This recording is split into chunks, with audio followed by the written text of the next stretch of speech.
The first thing I noticed was the silence.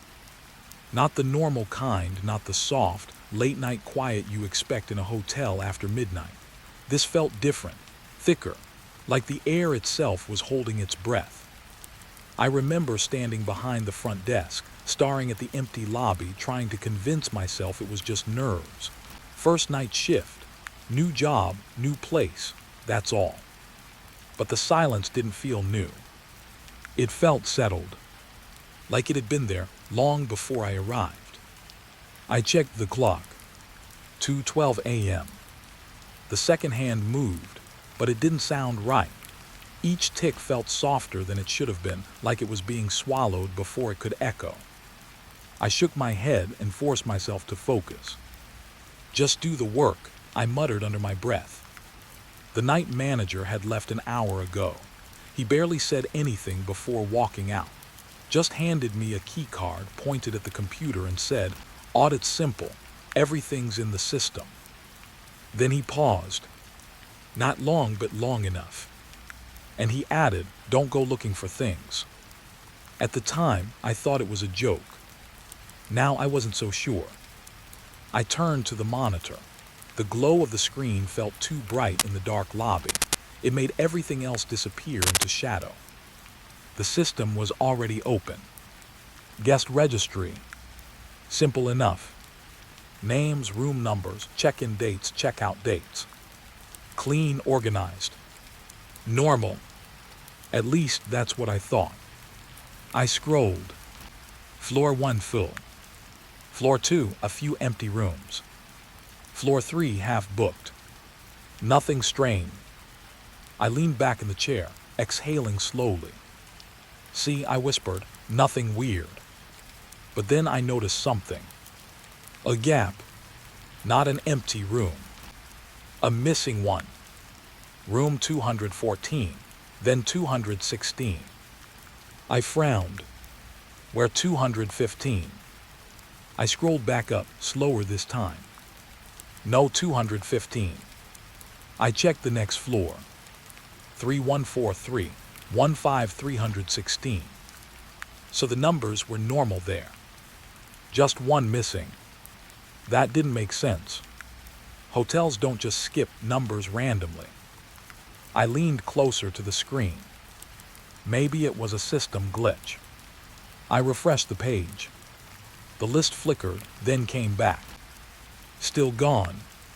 I felt a small shift in my chest. Not fear, not yet, just a light pressure. Curiosity, maybe. Or the beginning of something else. I clicked on room 214. Occupied.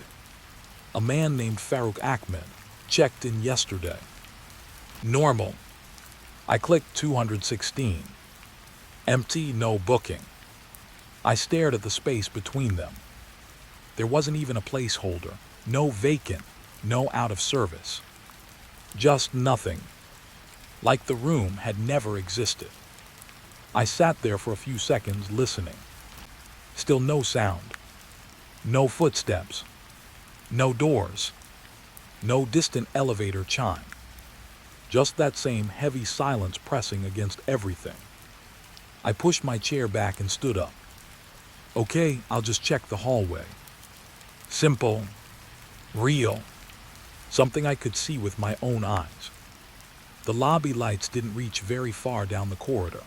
After a few steps, the brightness faded, replaced by dim yellow wall lamps spaced too far apart. The carpet softened my footsteps. Too much. I couldn't even hear myself walking. I slowed down without meaning to. Each step felt careful, like I didn't want to disturb something. Room 210. I stopped in front of 214. The door was closed, no sound inside. I glanced at the number plate. Clear, normal. I moved forward. 2 more steps. And then I stopped again. There was space for another door. I could see it. The wall shifted slightly, like there should be something there. But there was. No handle. No number. Just blank wall. I reached out without thinking. My fingers touched the surface. Cold, colder than the rest of the hallway. I pulled my hand back quickly. "Okay, that's weird," I whispered. I stepped closer. The wall didn't look different. Same paint, same texture. But something about it felt wrong. Like it wasn't meant to be touched. I pressed my ear against it. Nothing. No sound. Not even the faint hum of electricity. Just empty. I took a step back. And that's when I noticed something else. The air felt tighter here. Like the space was slightly smaller than it should be. I turned around slowly, looking down the hallway. Everything looked normal, but it didn't feel normal anymore. I walked back to the lobby a little faster this time. The silence followed me. Or maybe it was already there. Waiting. I sat down at the desk again and stared at the screen. Room 215. Still missing. I hovered the mouse between 214 and 216, like something might appear if I waited long enough. Nothing. I exhaled and leaned back. Old building, I told myself. Maybe they removed the room. That made sense. Renovation, structural issues, something like that. But then, why wasn't it listed as closed? Why wasn't there any record? I opened the archive tab. Older records. Dates from last month, last year, even older. I searched for 215. The system loaded for a second, then stopped. No results. Not even old ones. I felt that pressure again. Stronger this time. Because now it wasn't just a missing room. It was a missing history. I rubbed my face, trying to clear my head. "You're overthinking," I whispered. But something in me didn't believe that anymore. I glanced toward the hallway again. Still empty. Still quiet. Too quiet. I turned back to the screen. And that's when something changed. It was small. Easy to miss. The registry shifted just slightly. A new line appeared, right between 214 and 216. My breath caught. Room 215. I froze. The text looked normal. Same font. Same size. Like it had always been there. But I knew it hadn't. I slowly moved the mouse toward it. My hand felt heavier than before. The cursor hovered over the room number. For a second, nothing happened. Then the details opened. Guest name. Blank. Check-in date today. Check-out date. Also blank. I leaned closer to the screen. "Who checked in?" I whispered. No answer. Of course not. But something felt wrong. Not just because the name was missing, but because I didn't remember anyone arriving. No footsteps. No door opening. No voice. Nothing. I glanced at the front entrance. Still locked. Still empty. I turned back to the screen. The room was still there. Room 215. Occupied. But by no one. I swallowed slowly. And for the first time that night, I felt it. Not curiosity. Not confusion. Something colder. Something heavier. Like a quiet realization settling in. I wasn't alone in the building. I just hadn't noticed when it started. The clock ticked softly behind me. 2:37 a.m. And for a brief moment, I thought I heard something. Not from the lobby. Not from outside. But from the hallway. A faint sound. Like movement. Or maybe a door opening very slowly. I turned my head. The corridor looked exactly the same. Empty. Still. Silent. but the feeling didn't go away. If anything, it got stronger. I looked back at the screen one more time. Room 215 was still there, waiting. And somehow, I knew this wasn't a system error. It wasn't a glitch. It was something else. Something that had just checked in. And I had a feeling this was only the beginning. The phone rang at exactly 3:08 a.m. Not loud, not sharp, just steady, like it had been ringing for a while before I noticed. I looked at it for a second before picking it up. Something in my chest felt tight again. Same feeling as before, when room 215 appeared on the screen. I didn't want to answer, but I did. "Front desk," I said quietly. There was a pause. Not silence. Not empty. I could hear something. A faint sound like breathing. Slow. Close. I frowned. "Hello." Another pause. Then a voice. Soft, dry, almost like it hadn't spoken in a long time. "Yes." Just one word. I straightened in my chair. "How can I help you, sir?" There was a small crackle on the line. Then, "You forgot me." I blinked. "I'm sorry. You didn't check me in." The words came slowly, not angry, not rushed. Just certain. I glanced at the computer screen. My eyes moved straight to the registry. Room 215 was still there. Blank name. Occupied. My throat felt dry. "Can I have your room number, sir?" There was a pause again. Longer this time. And then, 608. I froze. My fingers tightened around the receiver. "Could you repeat that?" Room 608. Same calm tone. Same steady breathing behind it. I slowly turned toward the monitor. My hand moved to the mouse. Floor 6. I scrolled. 601, 602, 603. Everything looked normal. 604, 605. My eyes moved faster now. 606, 607. And then, I stopped. My heart beat once, hard. I scrolled back. No 608. I leaned closer. Maybe I missed it. Maybe it was hidden. I refreshed the page. The list flickered. Came back. Still missing. I swallowed. "Sir, I don't see that room in our system." The breathing on the line got slightly louder. Not aggressive. Just closer. "You didn't check me in." "I understand," I said, trying to keep my voice steady. "But there is no room 608 listed here." Another pause. Then, "That's why I called."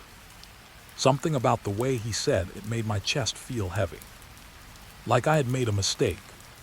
A small one, but important. I looked toward the hallway again. Still empty. Still quiet. But it didn't feel empty anymore. "Sir, are you currently inside the hotel?" "Yes." "Which floor?" Pause. Then, "You know where I am?" I shook my head slowly. "No, I don't." Another crackle. Then a soft sound. Like fingers brushing against the phone. "You walked past it." My breath caught. A memory flashed. That blank wall. Cold to the touch. Between 214 and 216. I felt a slow chill spread through my arms. "That's not possible," I whispered. "You didn't check me in." His voice didn't change. No anger. No emotion. Just repeating the same thing. Like it mattered more than anything else. I can fix that," I said quickly. "Let me just get your name." The line went quiet, not disconnected, still there, but the breathing stopped. Hello? No response. I pulled the phone away slightly and checked the line. Still active. Sir? Nothing. Then, a soft click. The call ended.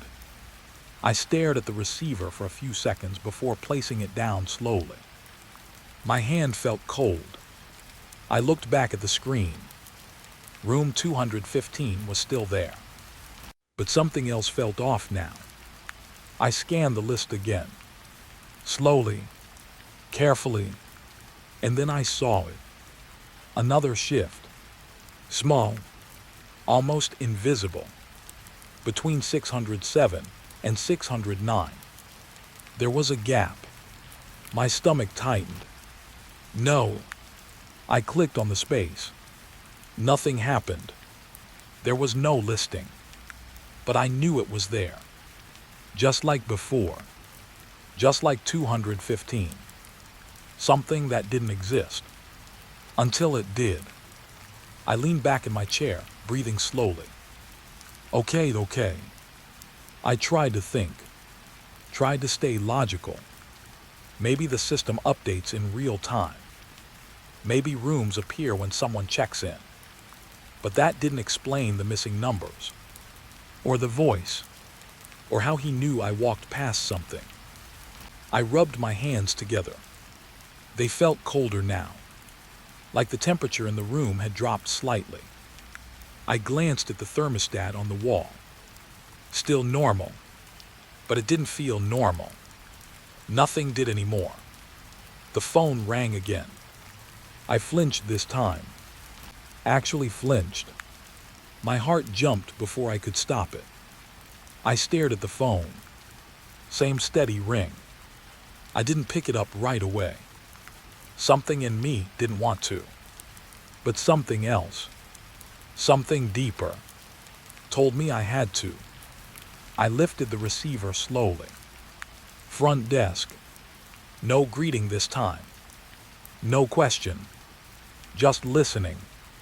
The breathing was back. Closer than before. Almost inside my ear. You're late. My chest tightened. I'm working on it, I said quickly. I just need your name. Pause. Then, you already have it. I looked at the screen. My eyes moved without thinking. Back to room 215.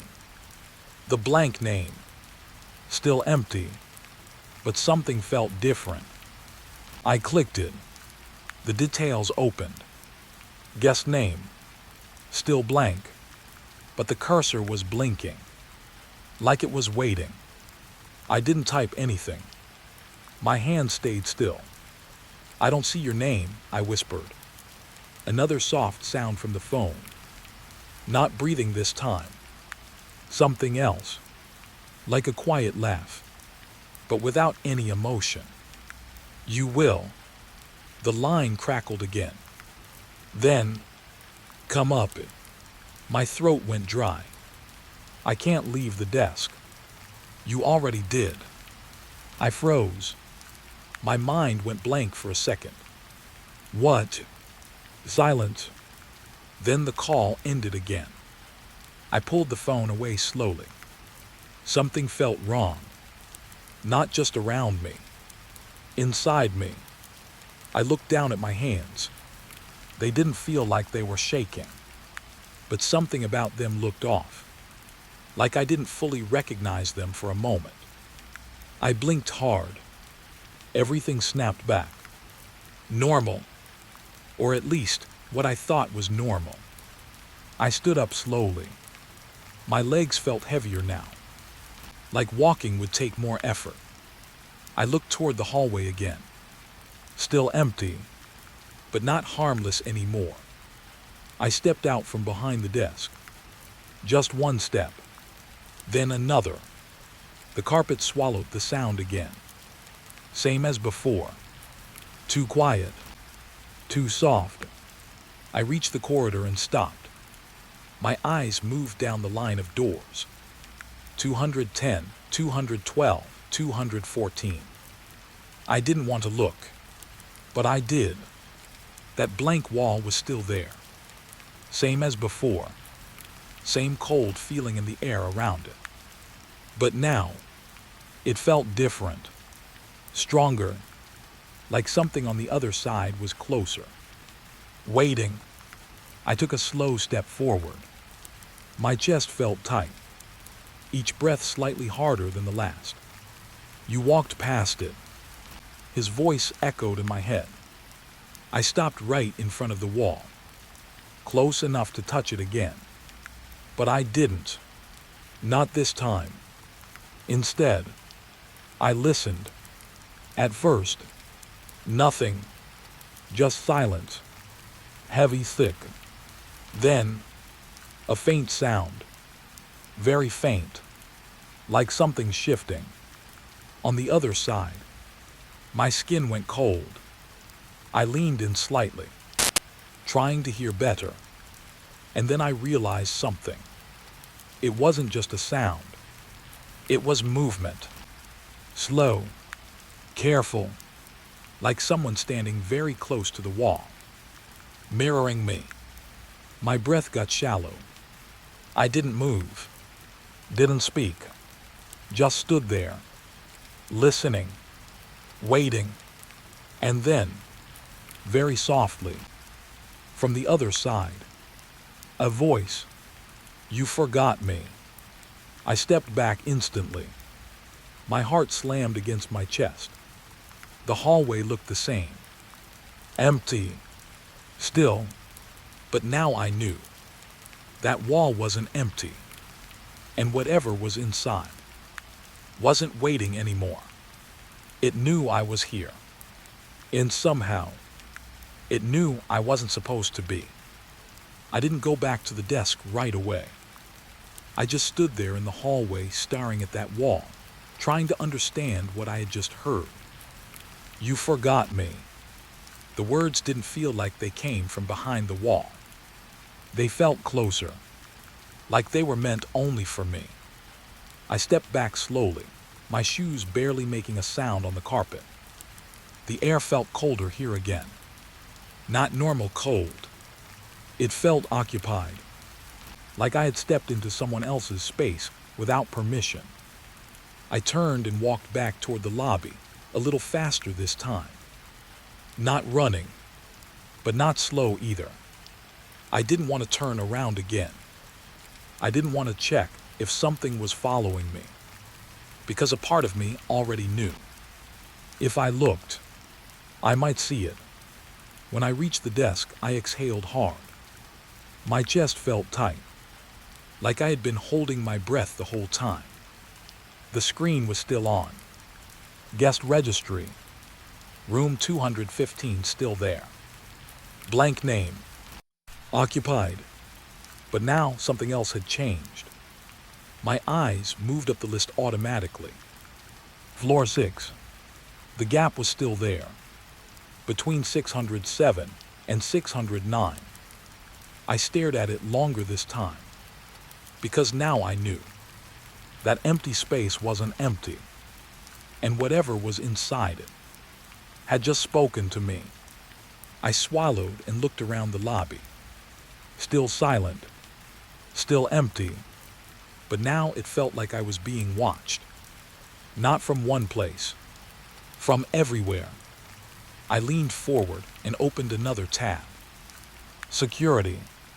If something was there, if someone had entered, there had to be footage. Something real. Something I could prove. The system took a second to load. Then the camera feeds appeared. Small boxes, different angles. Lobby. Hallways. Elevators. Stairs. All quiet. All still. I clicked on the hallway camera. The same one I had just walked through. The screen filled with that dim corridor. 210, 212, 214. And then, that space, where the wall was. I leaned closer. On camera, it looked normal. Just a wall. Flat, empty. Nothing strange. No flicker. No shadow. No sign of a door. I let out a slow breath. See, nothing's there. For a moment, I felt better. Just a little. Like maybe my mind was playing tricks on me. First night. New place. Strange silence. It happens. I nodded to myself. Yeah, that made sense. I clicked back to the main feed. Then paused. Something caught my eye. A small detail. Easy to miss. The timestamp. 3:17 a.m. I frowned. That didn't feel right. I checked the clock on the wall. 3:26 a.m. I looked back at the screen. Still 3:17. Frozen. I moved the mouse. Clicked play. The footage started moving again. Slow. Smooth. Normal. The timestamp ticked forward. 3:18. 3:19. I leaned back slightly. Okay, just a lag. But something didn't sit right. Why was it paused before? And why at that exact time? 3:17. It stuck in my head. I rewound the footage. Back to 3:16. Then let it play. The hallway looked the same. Empty. Still. Then 3:17. And something changed. Not suddenly. Not like a jump. Just slowly. At first, I thought it was the lighting. Like one of the wall lamps dimmed slightly. But no. It wasn't the light. It was the space. That blank part of the wall. It shifted. Just a little. Like the image couldn't hold its shape. I leaned closer to the screen. My eyes didn't blink. And then, it happened. A line appeared. Thin. Vertical. Right where the wall was. Like a door outline. Barely visible. But there. My chest tightened. No. I whispered. The line got clearer. Then, a handle. Slowly forming out of nothing.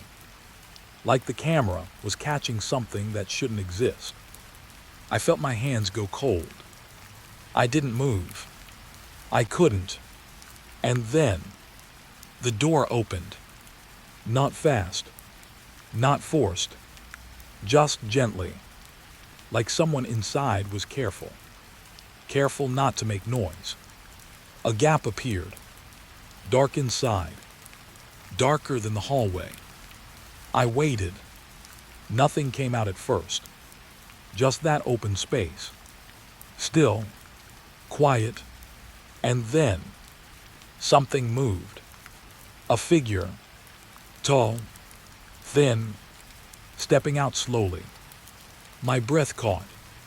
I leaned even closer. Trying to see the face. But there wasn't one. Not clearly. It was blurred. Like the camera couldn't focus on it. Or maybe, like it didn't want to be seen. The figure paused just outside the doorway. Standing still. Right between 214 and 216. Exactly where I had stood. My stomach dropped. It was the same spot. The same space. The same place where I had listened to the wall. The figure didn't move for a few seconds. Just stood there, facing the camera. Or maybe, facing me. I couldn't tell. Then slowly, it turned and walked down the hallway, away from the camera. Its movement was wrong. Not smooth. Not natural. Like each step came a second too late. Like it was copying how a person walks. I felt something shift inside me. This wasn't in my head. This was real. I watched as the figure reached the end of the corridor, then stopped, and without turning around, it walked back. Same slow pace, same strange movement. Back toward the door, back toward that space. My chest felt tight again, because I knew what was about to happen. The figure reached the doorway, paused, then stepped inside. And just like before, the door closed, softly, gently, and then it was gone. No outline, no handle, just a wall again. Flat, empty, like nothing had ever been there. I sat back in my chair slowly. My hands were cold, my breathing shallow. That's not possible, I whispered, but I had just seen it. Clear, real, recorded. I looked at the timestamp again. 3:18. I rewound again. Watched it again. Same thing. Same movement. Same figure.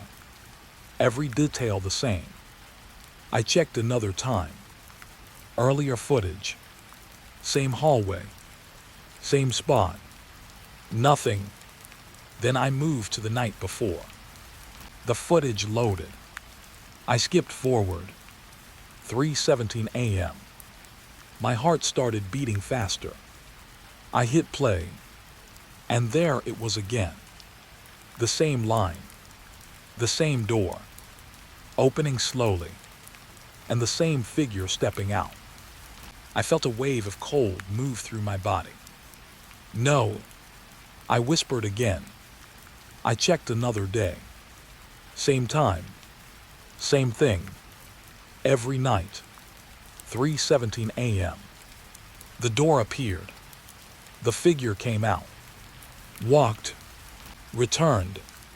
And disappeared again. Like a routine. Like something repeating. Over and over. I leaned forward, my eyes locked on the screen. This wasn't random. This wasn't a glitch. This was scheduled. Like a guest. Checking in. Checking out. Except, no one had checked them in. And no one had checked them out. I slowly turned my head toward the hallway. The real one. Just a few steps away. Empty. Still. But now, I knew what happened there. Every night. At the same time. Something opened. Something came out. And something went back in. I looked at the clock. 3:31 a.m. Not long now. My chest tightened again. Because a thought crept in. Slow. Heavy. What if? Tonight. It didn't go back in. I swallowed hard. And for the first time since I started this shift, I didn't feel like an employee anymore. I felt like someone who had just walked into something already happening. Something old. Something quiet. Something that didn't need permission to exist. I looked back at the screen one last time. Paused at 3:17. That door. That space. That thing. And then a question hit me. Sharp. Cold. If it comes out every night, then why did it call me first? The elevator shouldn't have moved. I was standing at the desk, still staring at the paused footage, still trying to understand why something that didn't exist had a routine when I heard it. A soft mechanical hum. Low, distant, but clear. I turned my head slowly toward the hallway that led to the elevators. The indicator panel above the doors lit up. My chest tightened. No one called it, I whispered. I hadn't heard footsteps. No doors opening. No voices. Nothing. But the elevator was moving. I stepped out from behind the desk without thinking. One slow step. Then another. The hum continued. Steady, controlled, like it knew exactly where it was going. The number changed. I swallowed. My mind went straight back to the footage. 317. The figure walking. The door appearing. Room 608. You walked past it. The elevator stopped. Then silence. I froze halfway down the corridor. The doors didn't open. The light stayed on 4. Just waiting. I stood there listening. My heart was louder now. I could hear it in my ears. Then the hum started again. Each number felt heavier than the last. And then, it went past 1.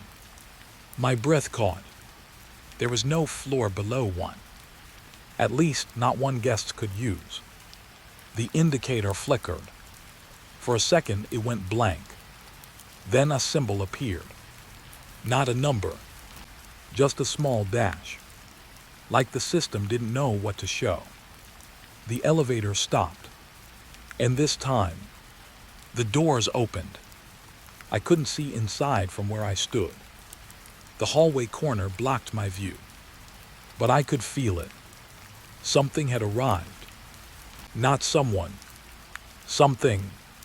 I took a step forward. Slow. Careful. Every instinct in my body told me to stop. To go back. To ignore it. But something else pulled me closer. The same feeling from before. Like I had already crossed a line. And now I had to keep going. I reached the corner. Paused. Then leaned slightly to look. The elevator doors were open. Inside, the light was dim. Not broken. Just weaker. Like it didn't belong to this place. I waited, half expecting someone to step out. No one did. The air around the elevator felt colder. Heavier, like the hallway outside room 215. I moved closer. One step, then another. My reflection appeared faintly on the metal doors. But it looked off. Too still. Like it was watching me instead of copying me. I looked away quickly and stepped inside. The moment I crossed the threshold, the temperature dropped. Not slightly, noticeably. My breath felt sharper, the air thinner. I turned around slowly. The hallway behind me looked normal. Quiet, empty, safe. For a second, I thought about stepping back out, going to the desk, pretending none of this happened. But then, the doors closed. Soft, smooth, final. I turned back toward the control panel. The buttons were there, 1 through 6, all normal. No extra floors, no hidden numbers. But something felt wrong. I reached out and pressed 1. Nothing happened. The light didn't come on. I pressed it again. Still nothing. My chest tightened. Okay. I pressed 2. Nothing. Nothing. Every button felt dead. Like they weren't connected to anything anymore. Then, a soft click. The panel flickered, and a new button lit up. It wasn't labeled.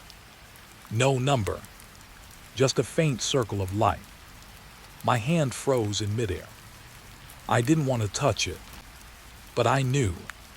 This was it. This was where it wanted me to go.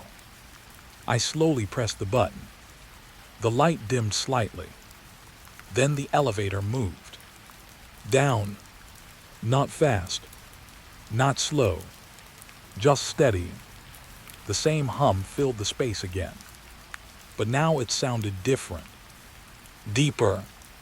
Like it was coming from farther away. I looked up at the indicator. Still blank. No numbers. Just that dash again. I swallowed hard. How far down does this go? The thought came without meaning to. And right after it, another one. How many times has this happened before? The elevator kept moving. Longer than it should. Longer than any normal floor distance. My ears popped slightly. The air felt colder now. Heavier. Then, it stopped. The hum faded. Silence filled the space again. Thick. Pressing. The doors didn't open right away. They stayed closed. For a few seconds, nothing happened. Then, they slowly slid apart.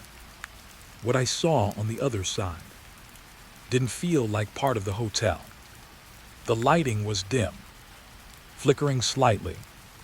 The walls looked older, darker, like they hadn't been touched in years. Maybe longer. The carpet was different too. Worn, faded, and the air, it smelled wrong. Damp, still, like a place that doesn't get opened often. Or ever. I stepped out slowly. My shoes made a faint sound this time. Not swallowed like before. The hallway stretched ahead. Long, narrow, and quiet. Too quiet. I turned back to the elevator. For a second, I felt relief. Like I could just step back in. Go up. Forget all this. But when I looked at the panel, the button I pressed was gone. Just 1 through 6 again. Nothing else. My chest tightened. I stepped back slightly, and the doors closed behind me. This time, they didn't feel like a way out. They felt like something sealing shut. I turned back toward the hallway, and that's when I saw it. A door, at the far end, slightly open, a thin line of darkness inside. My breath slowed. I didn't want to move, but my feet did. Step by step. Slow. Careful. The air got colder as I walked. Each step felt heavier, like the space was pushing back. The walls seemed closer here. The light weaker. And that feeling again, that I wasn't alone. I reached the middle of the hallway and stopped. Something shifted. Not in front of me. Behind me. I turned quickly. Nothing. Just the elevator doors. Closed. Silent. But the feeling didn't go away. If anything, it got stronger. Like something was now aware of me. Watching. Waiting. I turned back toward the door at the end. Still slightly open. Still dark inside. And then, very slowly, it moved. Not wide. Not fast. Just a little more open. Like something inside had touched it. My chest tightened hard. I didn't breathe for a second. Then, a voice. Soft. Dry. Familiar. You're late. My heart dropped. It was the same voice. From the phone. From the wall. Room 608. I took a step back. My legs felt weak now. Unsteady. I didn't check you in, I whispered. The words came out without thinking. The door creaked slightly, opening just a little more. You walked past it. My mind flashed back. That wall. That cold surface. That space that shouldn't exist. I shook my head slowly. I didn't know. Silence. Then, you do now. The air shifted. Colder. Heavier. Like something inside that room had moved closer to the doorway. I couldn't see it. Not clearly. Just darkness. But I could feel it. standing there, waiting for something, for me. I swallowed hard, my chest rising and falling slowly. "What happens if I check you in?" I asked. The question slipped out before I could stop it. There was a pause, long, still, and then the faintest sound, like something stepping closer, right to the edge of the doorway. "You already did." My breath stopped, and in that moment, I understood something. Something cold, something final. Room 215. The blank name, the system updating, the call, the footage. It wasn't asking to be checked in. It was already inside. It just needed to be seen. I stepped back slowly. One step, then another. The hallway felt tighter now, smaller, like it didn't want me to leave. The door at the end didn't close. It stayed open, watching, waiting. I turned and moved toward the elevator. Faster now, not running, but close. I reached the doors and pressed the button. Nothing happened. My chest tightened again. I pressed it again. Still nothing. Behind me. I felt it. Closer. Not touching, but near. Like it had stepped out of that room. I didn't turn around. I couldn't. I pressed the button again. Harder this time. And then, a soft click. The doors opened. I stepped inside immediately. Turned around. And for just a second, I looked. The hallway was empty. The door at the end was closed now, like it had never been open, like nothing had ever been there. The elevator doors shut, and the moment they did, I felt it, that presence, not behind me, not outside, but inside the elevator, with me. I didn't move, didn't breathe. Slowly, I looked up at the panel, and there it was, the blank button, lit again, waiting. And this time, I didn't press it, because I already knew. It wasn't asking anymore. It had already chosen where I was going next. The stain wasn't there when I left. I remember that clearly, because I checked twice, maybe even 3 times. I stood in the doorway that morning, holding my cleaning cart, staring at the carpet near the bed and making sure it was gone.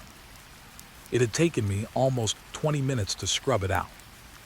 Dark brown, almost black. Not fresh, not wet, just there, like it had been sitting for a long time. But I cleaned it. I know I did. And when I left that room, the carpet looked normal again. Clean, dry, nothing strained. So when I came back the next morning and saw it again, in the exact same spot, I didn't feel confused. I felt something else, something heavier, like I had missed something important. I stood there in silence, my hand still on the door handle. The room smelled the same as yesterday.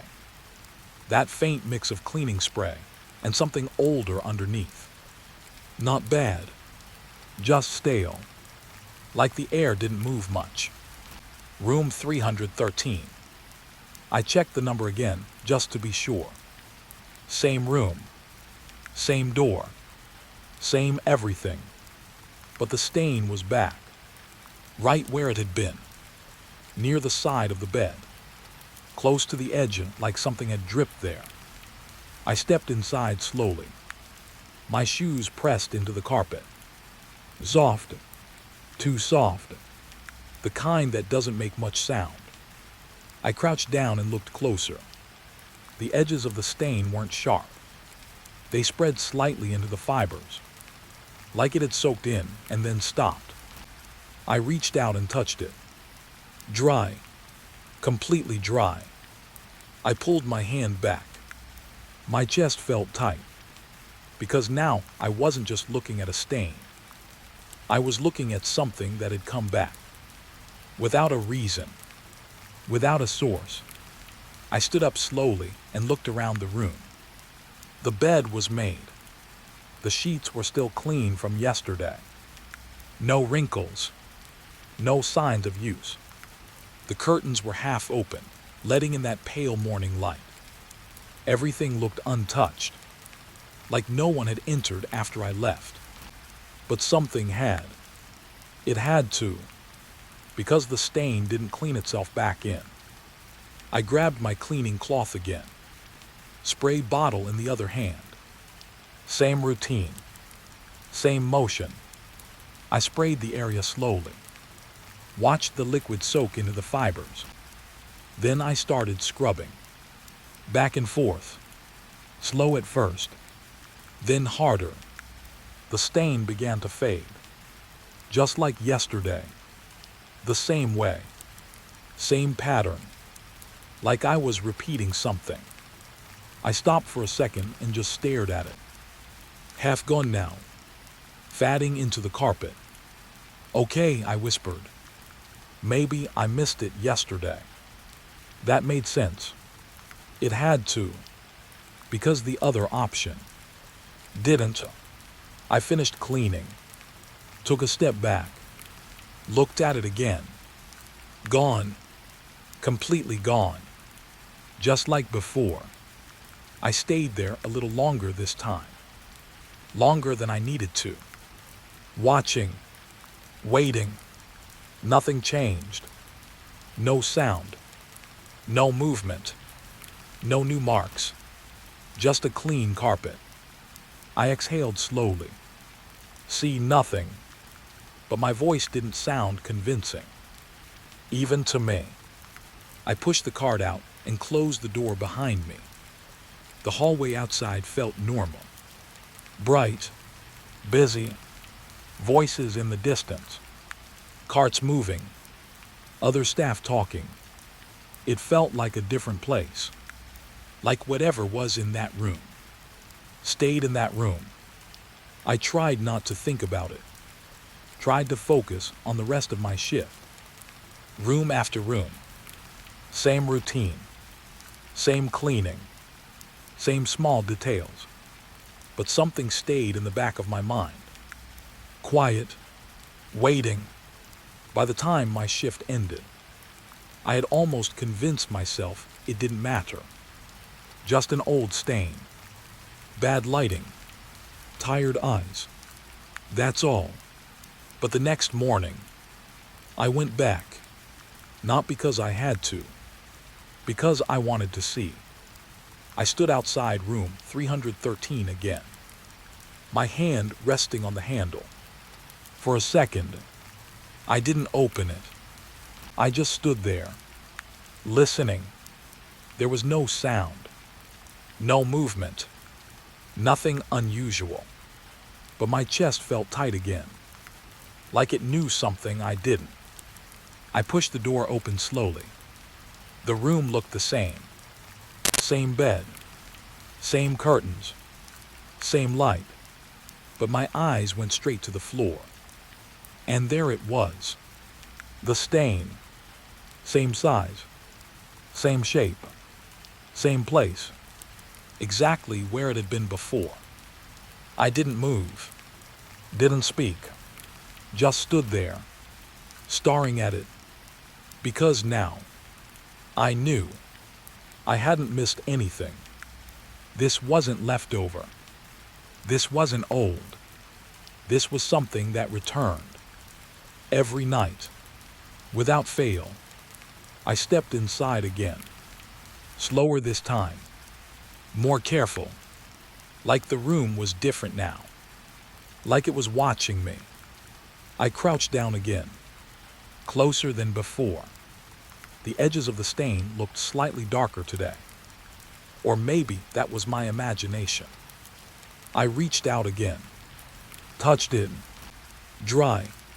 Still dry, but colder than the rest of the carpet. I pulled my hand back quickly. That hadn't happened before. I stood up and looked around the room again. Everything still looked untouched, but it didn't feel untouched anymore. It felt used. Not recently, not loudly, but quietly, like something had been here and didn't want to be noticed. I looked at the bed. Still neat, still smooth, but something about the pillows felt off. I stepped closer. One of them had a slight dip in the center, barely visible, like something had rested there for a long time. I reached out and pressed it. Soft, normal, but when I let go, the dip came back slowly. Not fully, just enough to notice. My chest tightened again. I stepped back. I didn't like that. I didn't like it at all. I grabbed the spray again. Started cleaning the stain. Same motion. Same pressure. Same slow fatting. But this time, I didn't stop halfway. I kept going. Harder. Faster. Until it was completely gone again. Then I did something different. I stayed. I didn't leave. I stood there in the middle of the room, waiting. Minutes passed. Nothing happened. No sound. No movement. No new stain. I let out a slow breath. Maybe it only shows up overnight. That made sense. It had to. Because right now, everything was normal. Almost. I turned to leave. Reached for the door. And then I heard it. A soft sound. Behind me. Not loud. Not clear. Just a shift. Like fabric moving slightly. My body went still. I didn't turn around right away. I just listened. Nothing else. Silence again. But the feeling changed. The room didn't feel empty anymore. It felt shared. Slowly, I turned my head. Just enough to see the bed. The sheets were still smooth. But the pillow, the one with the dip, looked different now. The center had sunk a little deeper. Like something had just pressed into it. My chest tightened hard. I didn't breathe. I didn't move. And then, very slowly, the dip deepened again. Just slightly, like something invisible had leaned closer. I stepped back without thinking. My hand found the door handle. Cold. I pulled it open quickly. Stepped out into the hallway. The noise came back instantly. Voices. Carts. Movement. Normal. I stood there for a second, trying to breathe, trying to steady myself. Then I looked back inside the room. Everything looked normal again. The pillow was flat, the carpet clean, the stain gone, like nothing had happened. But I knew better now. That stain wasn't random. It wasn't a mistake. It was a sign. Something returned to that room every night. And whatever it was, didn't like being cleaned away. Because the next morning, it always came back, in the exact same place, like it was marking something, or remembering something. And now, I couldn't stop thinking about one thing. If it comes back every night, then what exactly is happening in that room after I leave? The first time I touched the bed, I pulled my hand back like it burned me. Not because it was hot, because it was warm. Not room temperature, not leftover heat from the day. Real warmth, like someone had been lying there just seconds before I walked in. And the room was empty. I stood there for a moment, staring at the sheets, trying to make sense of it. Room 318. Marked as vacant. No check-in. No record. No reason for anyone to be inside. And yet the bed felt used. I pressed my hand down again, slower this time. The warmth was still there. Faint but clear.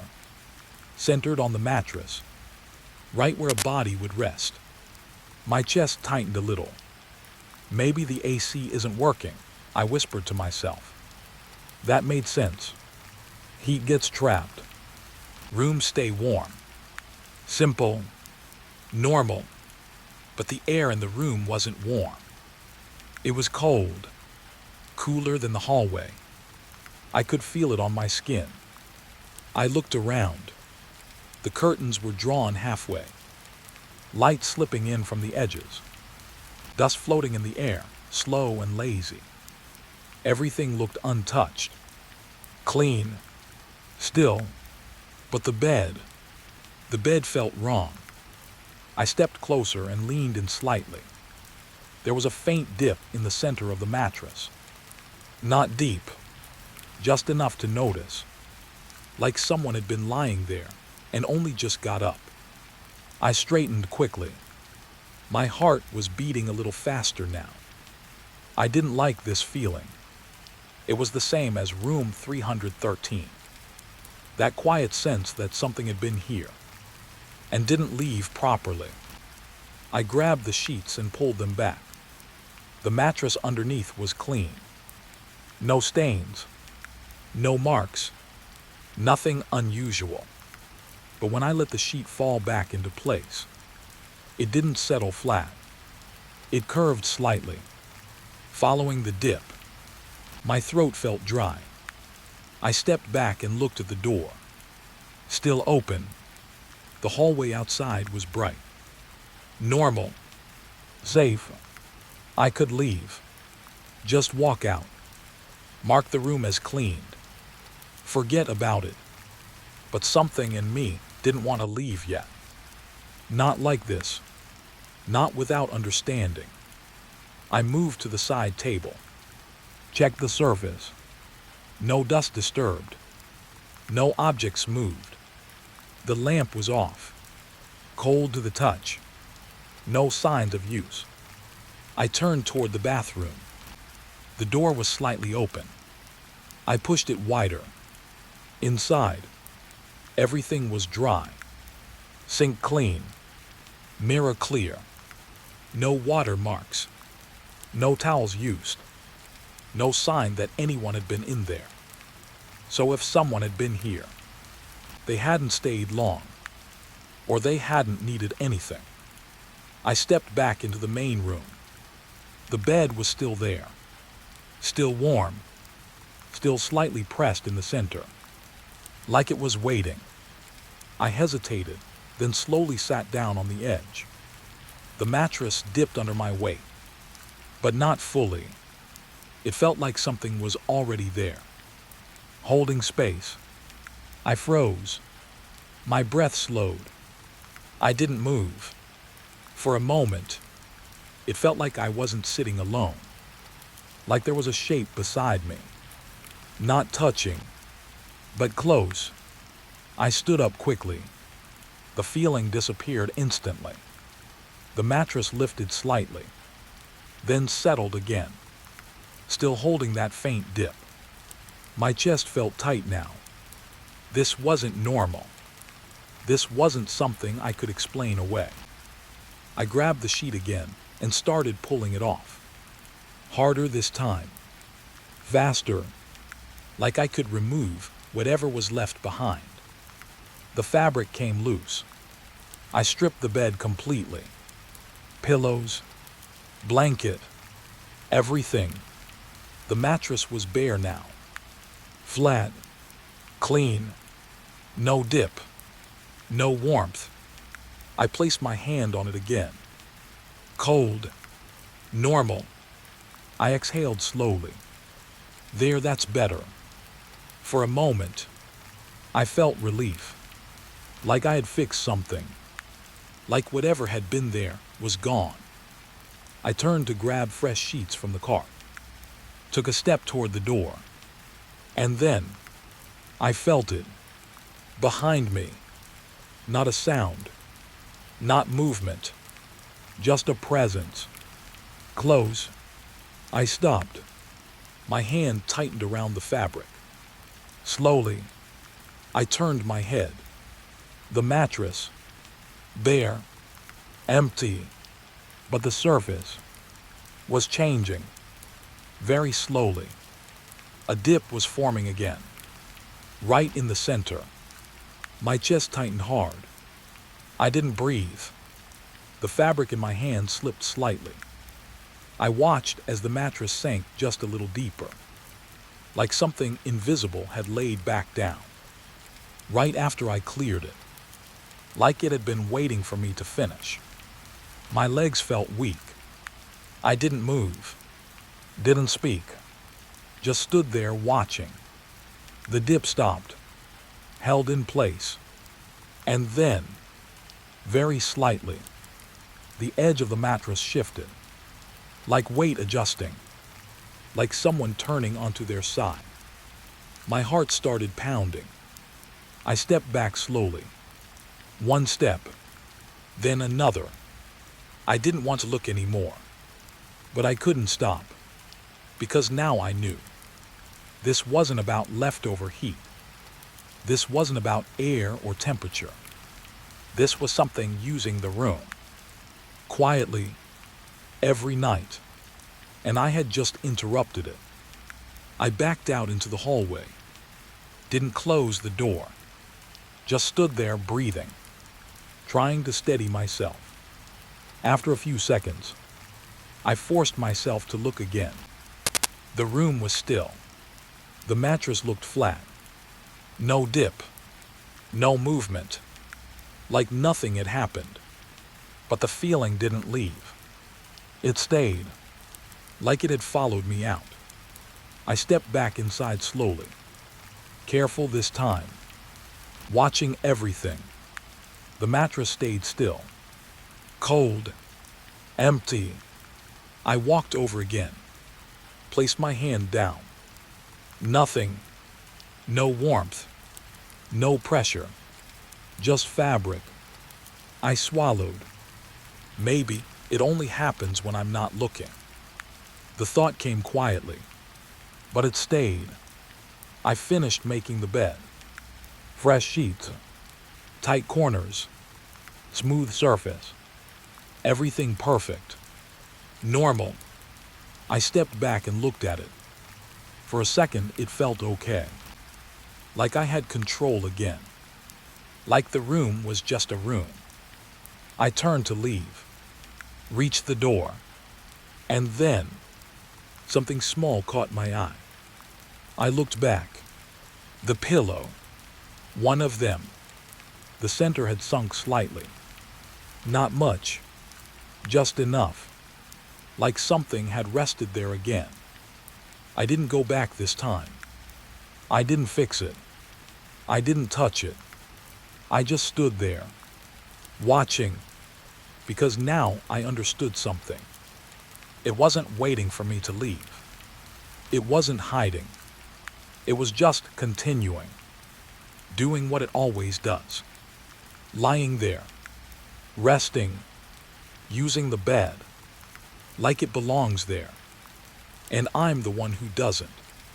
I stepped out into the hallway and slowly closed the door. But even after it shut, I could still feel it. Inside that room, settling in, getting comfortable again.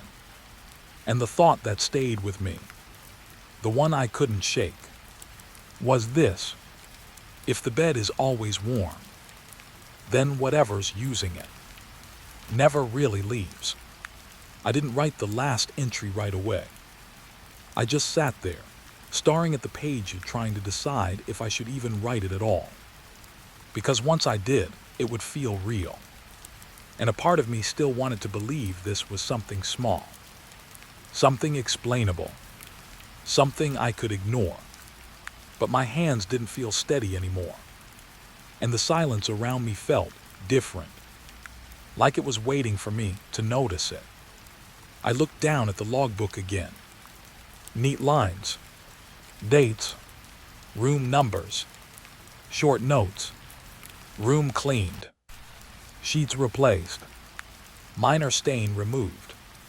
Simple, normal, safe. My last entry was from yesterday. Room 318. Bed unusually warm. I had written it lightly, like it didn't matter, like it wasn't worth thinking about. But now, it felt like the most important thing on the page. I picked up the pen again, hovered it over the next line. Room 313. My chest tightened. The stain, the pillow, that slight movement. I pressed the tip of the pen down, wrote slowly. Stain returned again, removed. I stopped, looked at the words. They didn't feel like enough. Not anymore. I added another line. Room felt occupied. I stared at that sentence for a long time. Then I underlined it. Softly, not too much, just enough. My hand felt cold. I flexed my fingers slightly and leaned back in the chair. The staff room was quiet this time of day. Most people were already on different floors, busy, talking, moving. But here, it was still, too still. I glanced toward the door. Closed. Nothing unusual. But something in me didn't want to stay here any longer. I grabbed the logbook and stood up. If I was going to finish this, I needed to do it while I was still thinking clearly, before my mind started changing things, before I convinced myself none of this happened. I stepped out into the hallway. Same as always. Bright, clean, normal. For a second, I felt better, like the building was just a building again. Like everything I felt inside those rooms stayed behind closed doors. I started walking, cart rolling softly beside me. My next assigned room was at the end of the corridor, right next to 318. My chest tightened slightly. I didn't want to go back there. Not yet, but I had to. I reached the door and stopped. My hand hovered near the handle. Same feeling as before. That hesitation. That quiet warning. I took a breath, then pushed the door open. The room looked normal, exactly like the others. Bed made, curtains half open, light soft and even. Nothing out of place. I stepped inside slowly, closed the door behind me, and for a moment, everything felt fine. No warmth, no movement, no strange dips in the mattress. Just a clean room. I exhaled slowly. Okay, good. I moved to the cart, grabbed the supplies, started cleaning. Same routine, same motions, everything normal. I even checked the bed, pressed down on the mattress. Flat, cold, nothing unusual. For a brief moment, I felt relief, real relief. Like maybe it was just those two rooms. Maybe 313 and 318 were different. Maybe something had happened there, but not here. I nodded to myself. See, this one's fine. I kept working, dusting the surfaces, straightening the sheets, checking the bathroom. Everything clean, everything still. But then, something changed. It was small, so small I almost ignored it. The air. It felt thicker, not warmer, not colder, just heavier. like breathing took a little more effort. I paused, listened. Nothing. No sound. No movement. I shook my head slightly. Just tired. I went back to work. But now, I was aware. More aware than before. Every small sound felt louder. Every movement felt slower. I finished the bed and stepped back. Looked at it. Perfect. Smooth. Flat. I turned to leave. Took 2 steps toward the door. And then, I heard it. A soft sound. Behind me. So faint, I almost thought it came from inside my head. I froze. Didn't turn around. Just listened. Silence. I let out a small breath. Then, it came again. Softer this time, but clearer. As slow. Steady. Breathing. My chest tightened instantly. I didn't move. Didn't speak. Just stood there. Because I knew one thing. The room was empty. I had checked. I had looked. There was no one here. And yet, I could hear it. Right behind me. Slow. Even. Like someone standing very close. Close enough for me to feel it. I swallowed hard. My throat dry. My hands cold. I wanted to turn around. I really did. But something in me stopped me. Because I wasn't sure what I would see. Or worse, what I wouldn't see. The breathing continued. Unchanged. Not rushed. Not heavy. Just there. Like it had always been there. Waiting for me to notice. My fingers tightened slightly. Still holding the edge of the cart. I tried to speak. My voice came out barely above a whisper. Hello. The breathing didn't stop. Didn't react. It just continued. Slow. Steady. Close. I felt something shift in my chest. Not panic. Not yet. Something quieter. A realization. This wasn't something passing through. This wasn't random. This was something that stayed. Something that existed here. Whether I noticed it or not. And now, it knew I could hear it. I took a small step forward. The breathing stayed behind me. Same distance. Same pace. I took another step. Still there. Following. Not moving closer. Not moving away. Just matching me. My chest felt tight now. Each breath shallow. I reached the door. My hand hovered over the handle. Cold metal. I didn't open it yet. I just stood there. Listening. The breathing was still behind me. Right where I had been standing. Like it hadn't followed me all the way. Like it was staying in that spot. I slowly turned my head. Just a little. Not enough to see everything. Just enough to catch the edge of the room. The bed was in view. Flat. Still. Empty. But the air above it looked wrong. Not visible. But disturbed. Like heat moving through it. Except the room was cold. The breathing continued. Soft. Close.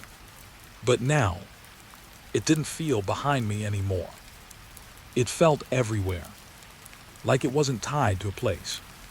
Just to the room itself. I turned back to the door. Opened it quickly. Stepped out into the hallway. The noise hit me immediately. Voices. Movement. Carts rolling. Normal. I stood there for a second, breathing. Trying to steady myself. Then I looked back inside. The room looked empty again. Still. Quiet. No movement, no sound. But I knew that breathing didn't stop. It just wasn't for me anymore. I closed the door slowly, my hand shaking slightly. Then I looked down at the logbook still in my other hand.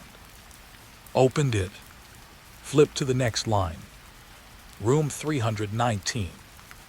My pen hovered. For a second, I didn't know what to write. Then slowly, I pressed it down. Room was empty. I paused. My chest tightened.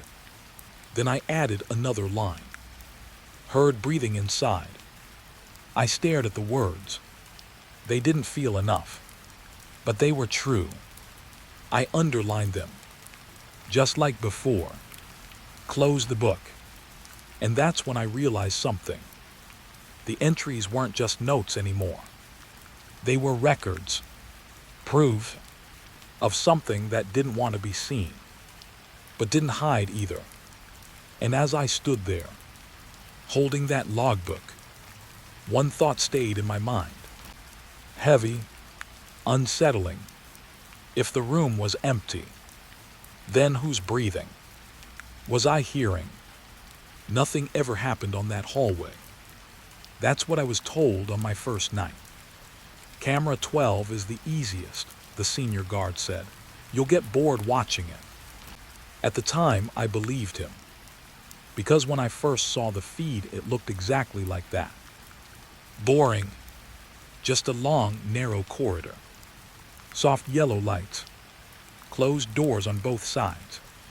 No movement. No sound. Just stillness. I remember leaning back in my chair, staring at the monitor, thinking this would be the easiest job I'd ever had. Just sit. Watch. Wait. But after a while, something felt off. Not wrong. Just too quiet. The kind of quiet that makes you aware of every small thing. The hum of the monitor. The ticking clock behind you. Your own breathing. I shifted in my chair and glanced at the other screens. Lobby empty. Parking still. Elevators quiet. Everything looked normal. I went back to camera 12. Same hallway. Same stillness. I checked the timestamp. 2:41 a.m. Time was moving, but it didn't feel like it. It felt stuck. I leaned forward slightly, zoomed in a little. The picture got grainy, but clearer. Door numbers became readable. 3123, 14316. Everything lined up. Nothing unusual. I let out a slow breath. Yeah, nothing here. I sat back again. Waited. Watched. Minutes passed. Maybe 10. Maybe more. Hard to tell. And then, something small changed. At first, I thought it was my eyes. Like when you stare at something too long and it starts to blur. The light near the far end of the hallway flickered. Just once. Very quick. I frowned. Leaned forward again. The light stayed steady. No flicker now. I rubbed my eyes. Probably just tired. That made sense. It was late. The kind of late where your brain starts filling in gaps. I kept watching, trying to stay focused, trying not to drift. And then, it happened again. The same light. A small flicker. Longer this time. Just enough to notice. I sat up straight. Eyes locked on the screen. The hallway stayed empty. No movement. No doors opening. Nothing. But the flicker stayed in my mind. Because it didn't feel random. It felt timed. I checked the clock. 2:57 a.m. I looked back at the feed. Waited. Watched. And then, at exactly 3:00 m, The light flickered again. Same spot. Same pattern. My chest tightened slightly. Okay. I leaned closer. This is new. I didn't feel scared. Not yet. Just curious. Because now it wasn't nothing. Now there was something. A pattern. I rewound the footage. Back to 2:55. Watched again. Nothing. 2:57. Flicker. Then 3:00. Another flicker. Same timing. Same place. I paused the video. Zoomed in more. The light fixture looked normal. No damage. No visible issue. Just a regular bulb. I leaned back slowly. Electrical problem, I whispered. That made sense. Old wiring. Loose connection. Simple. I nodded to myself. But something didn't feel simple. Because the flicker didn't feel random. It felt controlled. Like it was happening on purpose. I shook my head. No, you're overthinking. I let the footage play again. The hallway stayed empty. Still. Quiet. Back to nothing. I glanced at the clock again. 3:08 a.m. Time was moving again. Normal. Steady. I relaxed slightly. Maybe that was it. Just a small issue. Nothing more. I reached for my cup. Took a sip. Warm. Comforting. Something real. I looked back at the screen. And for a moment, I thought I saw something. At the far end of the hallway. Near the flickering light. A shape. Not clear. Just a shift. I blinked. Looked again. Nothing. The hallway was empty. Exactly the same as before. I frowned. Set the cup down slowly. Okay, what was that? I leaned forward again. Eyes focused. Watching carefully now. Seconds passed. Then a minute. Nothing changed. I exhaled slowly. Just your eyes. That had to be it. Too much staring. Too much silence. Your brain starts making things up. I leaned back again. Tried to relax. But now I couldn't. Because the hallway didn't feel boring anymore. It felt active. Like something was about to happen. Even if I couldn't see it yet. I checked the timestamp again. 3:12 a.m. Then 3:13. Then 3:14. Each second felt longer now. Heavier. I watched the far end of the hallway. Waiting. And then 3:17 a.m. The light flickered again. But this time, it didn't stop. It dimmed. Brightened. Dimmed again. Like it was struggling. My chest tightened. I leaned closer to the screen. And that's when I saw it. Not clearly. Not fully. But enough. A shape. Standing just under the light. Still. Perfectly still. I froze. Didn't breathe. Didn't move. The shape didn't move either. It just stood there. Like it had always been there. Like I had just noticed it now. My mind tried to make sense of it. A person. A shadow. Something blocking the light. I squinted slightly. Trying to focus. But the camera couldn't capture it properly. The edges looked wrong. Too soft. Too blurred. Like it didn't belong in the frame. I felt a slow pressure build in my chest. Because now, I knew this hallway wasn't empty. It just looked empty. The shape stayed there for a few seconds. Then, very slowly, It shifted, not a step, not a turn, just a slight movement, like it adjusted its position. And that small movement felt wrong, not natural, not smooth, like something learning how to move. My hands felt cold. I leaned even closer, trying to see more, trying to understand. And then, just as slowly as it appeared, the shape was gone, not walking away, not fading, just gone. The light stabilized, stopped flickering. The hallway returned to normal. Empty, still, like nothing had happened. I sat back slowly, my chest tight, my breathing shallow. That wasn't real. I whispered, but my voice didn't believe it, because I had seen it. Clear enough, long enough. Something had been there. At exactly 3:17. Under that light. And then it left. Or maybe it didn't leave. Maybe it was still there, just not visible anymore. I looked at the screen again. The hallway stared back, silent, unchanged. But now, it didn't feel boring.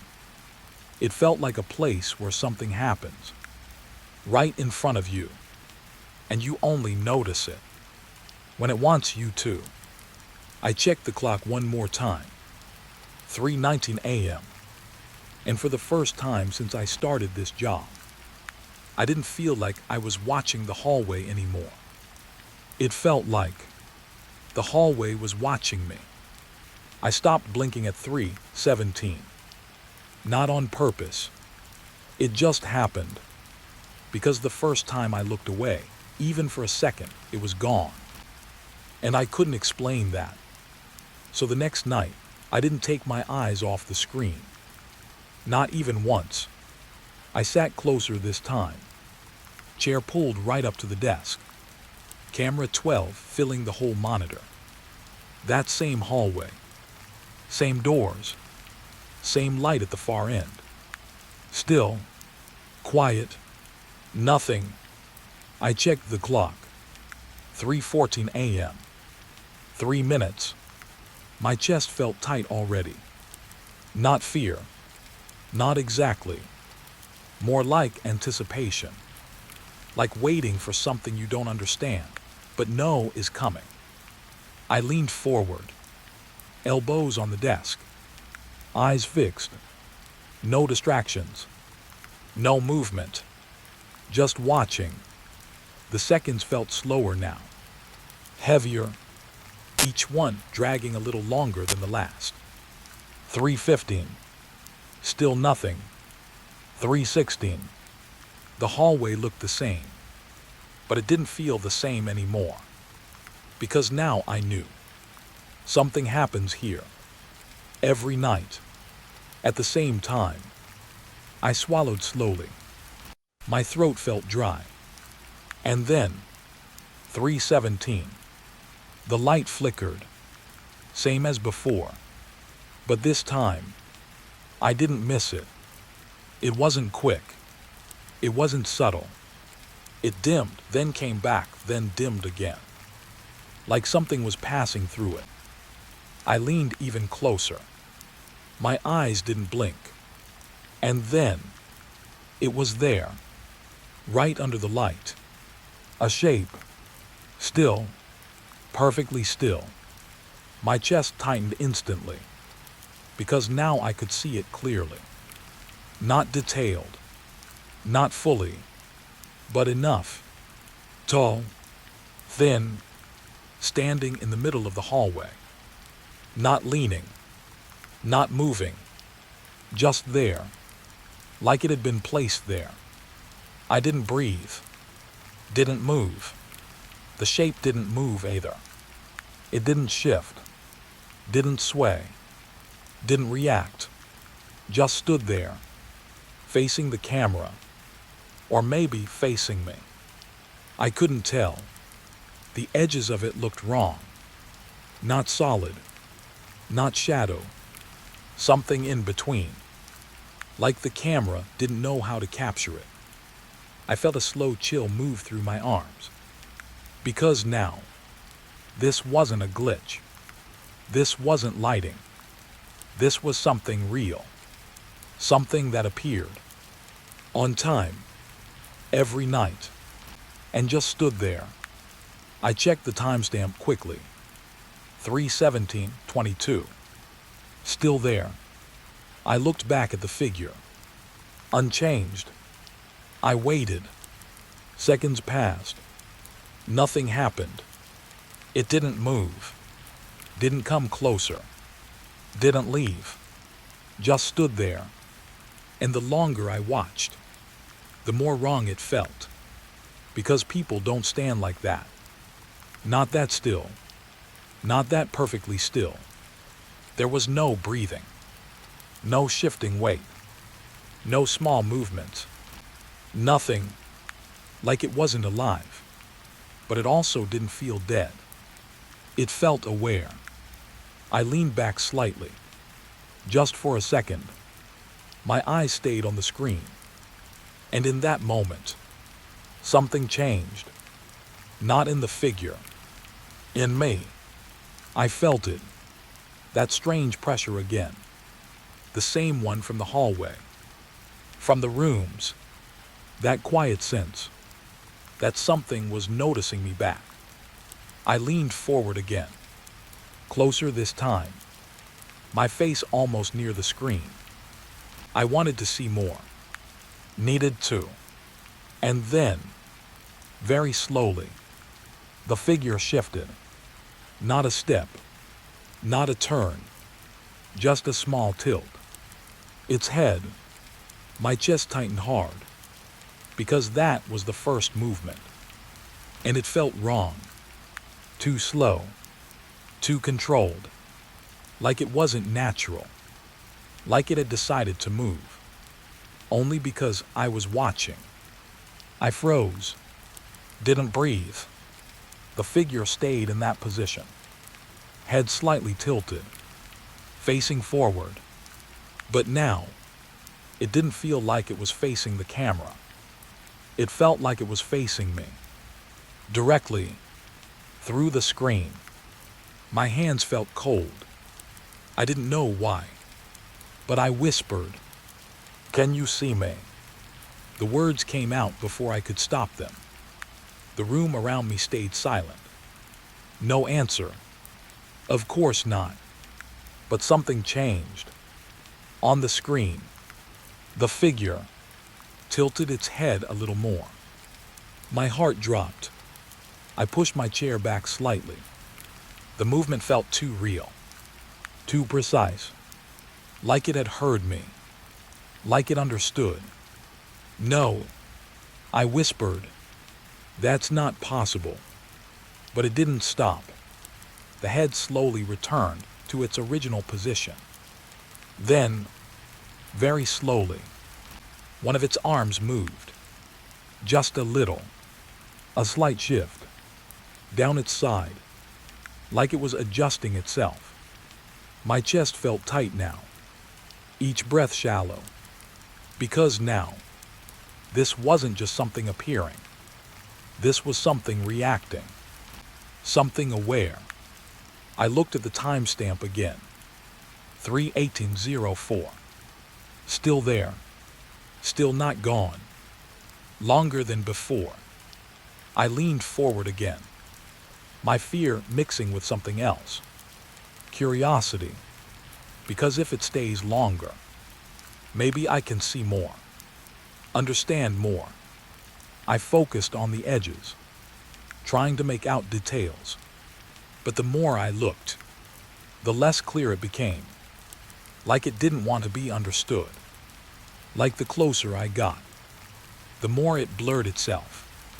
And then, suddenly, it stepped. Just one step. Forward. My breath stopped. The movement wasn't smooth. It was delayed. Like the body moved first.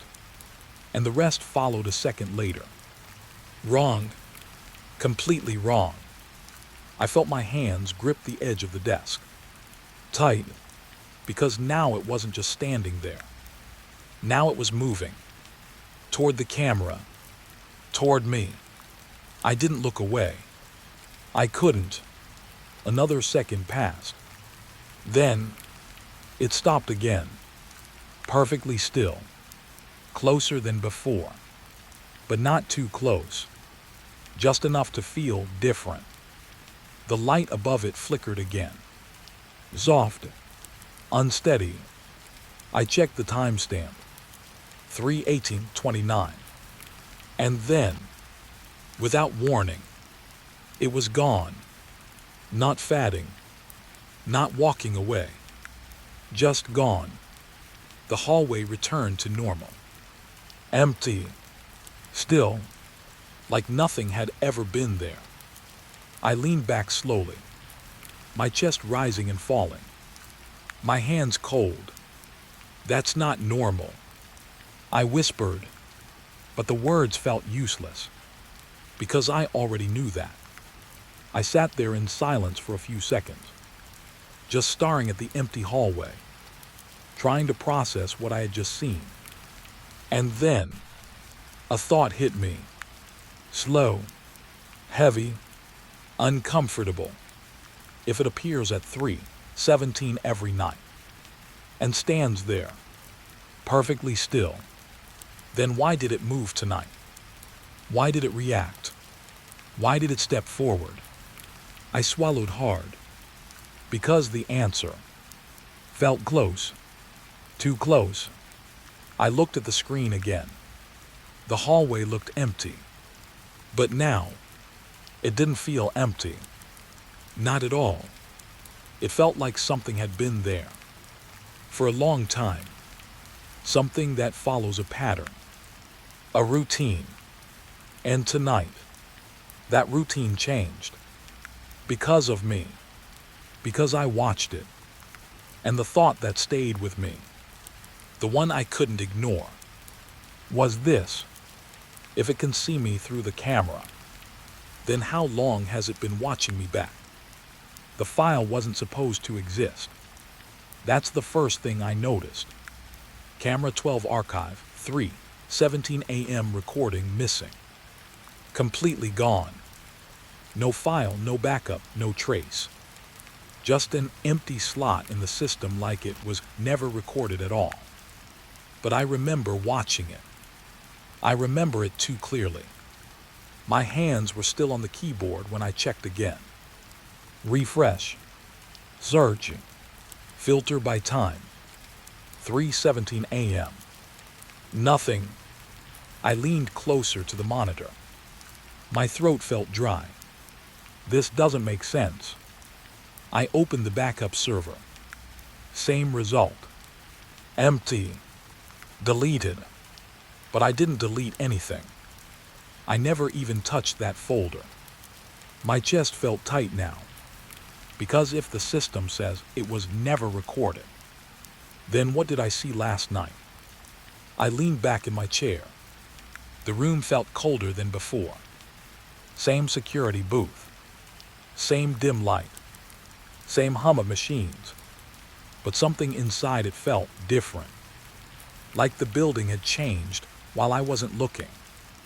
I opened my notebook, the one I keep for shift logs. And there it was. My handwriting. Clear. Shaky at the end. 3:17 a.m. Figure moved closer. I stared at the line. My stomach dropped slightly. Because I didn't remember writing it. Not clearly. But I knew I had. I always do. That's my routine. Watch record write. But the memory felt split. Like I was remembering it from two places at once. One version of me sitting here. And another version watching something happen. I rubbed my face slowly. Okay, think. Maybe I made a mistake. Maybe I imagined the recording. Stress, fatigue, long shifts. That would explain it. But then my eyes caught something else. Another line below it. A second entry. Same handwriting. Not mine. At 3:17 it saw you too. My breath stopped. I leaned closer to the page. That line wasn't there earlier. I know it was. I would have noticed. I always notice. My fingers touched the paper slowly. The ink was dry. Real. Recent. But I didn't write it. I sat back. Hard. The chair creaked. My mind started racing now. No recording. No file. But notes appearing in my logbook. Lines I didn't write. Messages I didn't remember. I looked up at the monitors again. Camera 12 was still on. Still showing the hallway. Empty. Silent. Same as before. But I didn't trust it anymore. Because last night, it wasn't empty. I remember that part too clearly. The figure under the light. Standing. Then moving. Closer. And then gone. But now, there was no proof. No footage. Like it had been erased from reality itself. I swallowed slowly. My throat felt tight. And then, the screen flickered. Just once. I froze. My eyes locked on camera 12. The hallway appeared normal. But I didn't relax. Because now I was expecting it. Waiting for it. 3:15 a.m. 3:16 a.m. I checked the clock instinctively. My hands were slightly shaking now. And then, 3:17. The light in the hallway flickered. My chest tightened instantly. No, I whispered without thinking. The same time. The same place. It was happening again. But this time, there was no recording. So if I saw it again, it wouldn't exist anywhere else. Only in my head. I leaned forward slowly. Eyes fixed on the screen. The light flickered again. Once, twice, and then the shape appeared. Same place. Same silence. Standing under the light. Perfectly still. My breath stopped. Because even though I told myself I imagined it last night, I knew this shape now. I recognized it. Same height. Same stillness. Same wrongness. It wasn't just there. It was waiting. Like it had been waiting all day. Just for this moment. My hands gripped the edge of the desk. I didn't blink. Not this time. The figure didn't move at first. Just stood there. But I felt it. That same pressure in my chest. That same awareness. Like something on the other side of the screen was noticing me again. And then, it tilted its head. Slow. Deliberate. My stomach dropped. Because it wasn't random anymore. It was responding. To me. I leaned closer without thinking. My face almost near the screen. And in that moment, the monitor cracked slightly. Just a visual glitch. A distortion line across the feed. I blinked, and the figure was closer. My heart slammed hard. No, that's not possible. It hadn't walked. It hadn't moved normally. It was just closer. Like distance didn't matter anymore. Like space between us was optional. I pushed my chair back slightly. The sound of it scraping felt too loud. Too real. The hallway feed flickered again. And for half a second, I saw something different. Not the hallway. Not the figure. But me. Sitting here. Watching. On the screen. My breath caught in my throat. I stared harder. The image snapped back to the hallway instantly. Empty again. Normal. Still. But my reflection had been there. Just for a moment. Watching me. I stood up now. Slowly. My body felt heavy. Like gravity was different.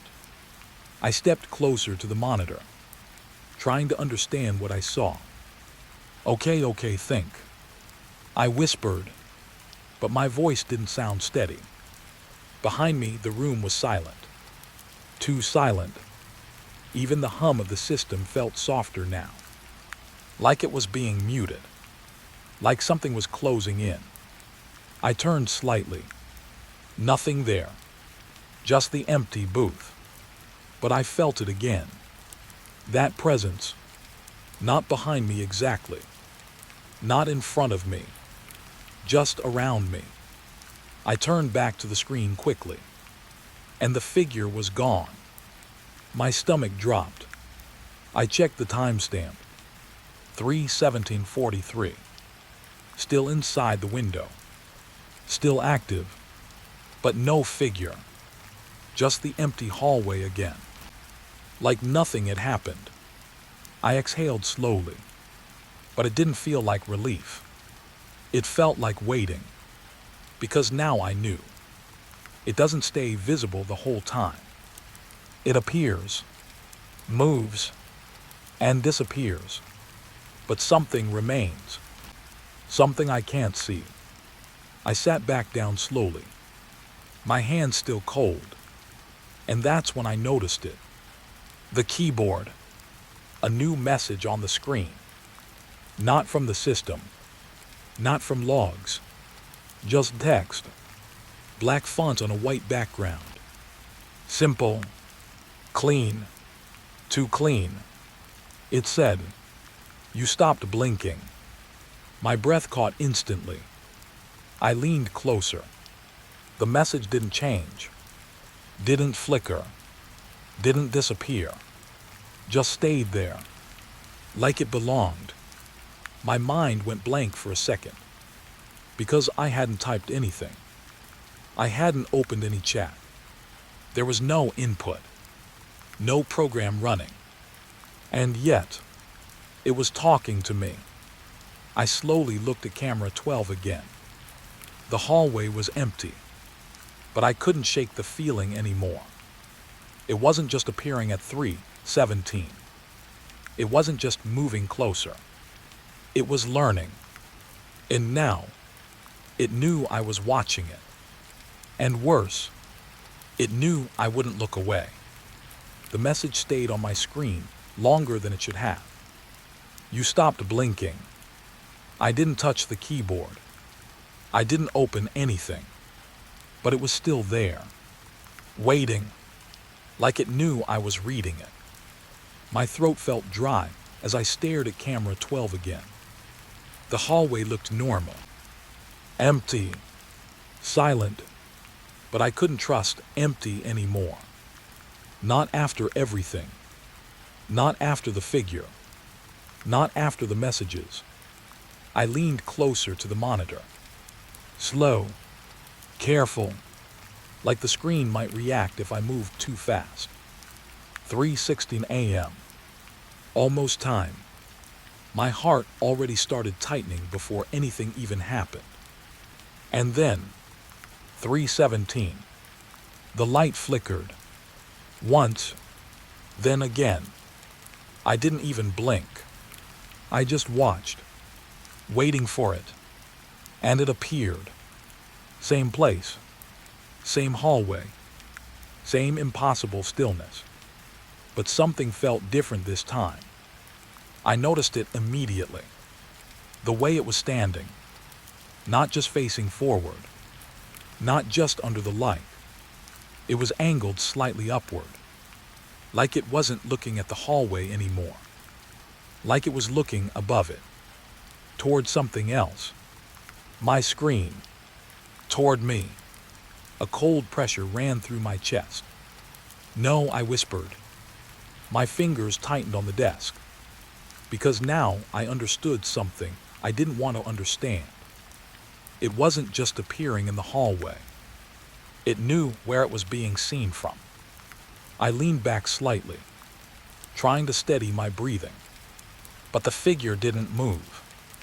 It just stayed there, still, patient, and then its head tilted, slow, deliberate, directly toward the camera. My stomach dropped, because that movement wasn't random anymore. It wasn't pattern. It wasn't timing. It was awareness. I whispered without thinking, "You can't see me." But even as I said it, I didn't believe it. The figure didn't respond immediately.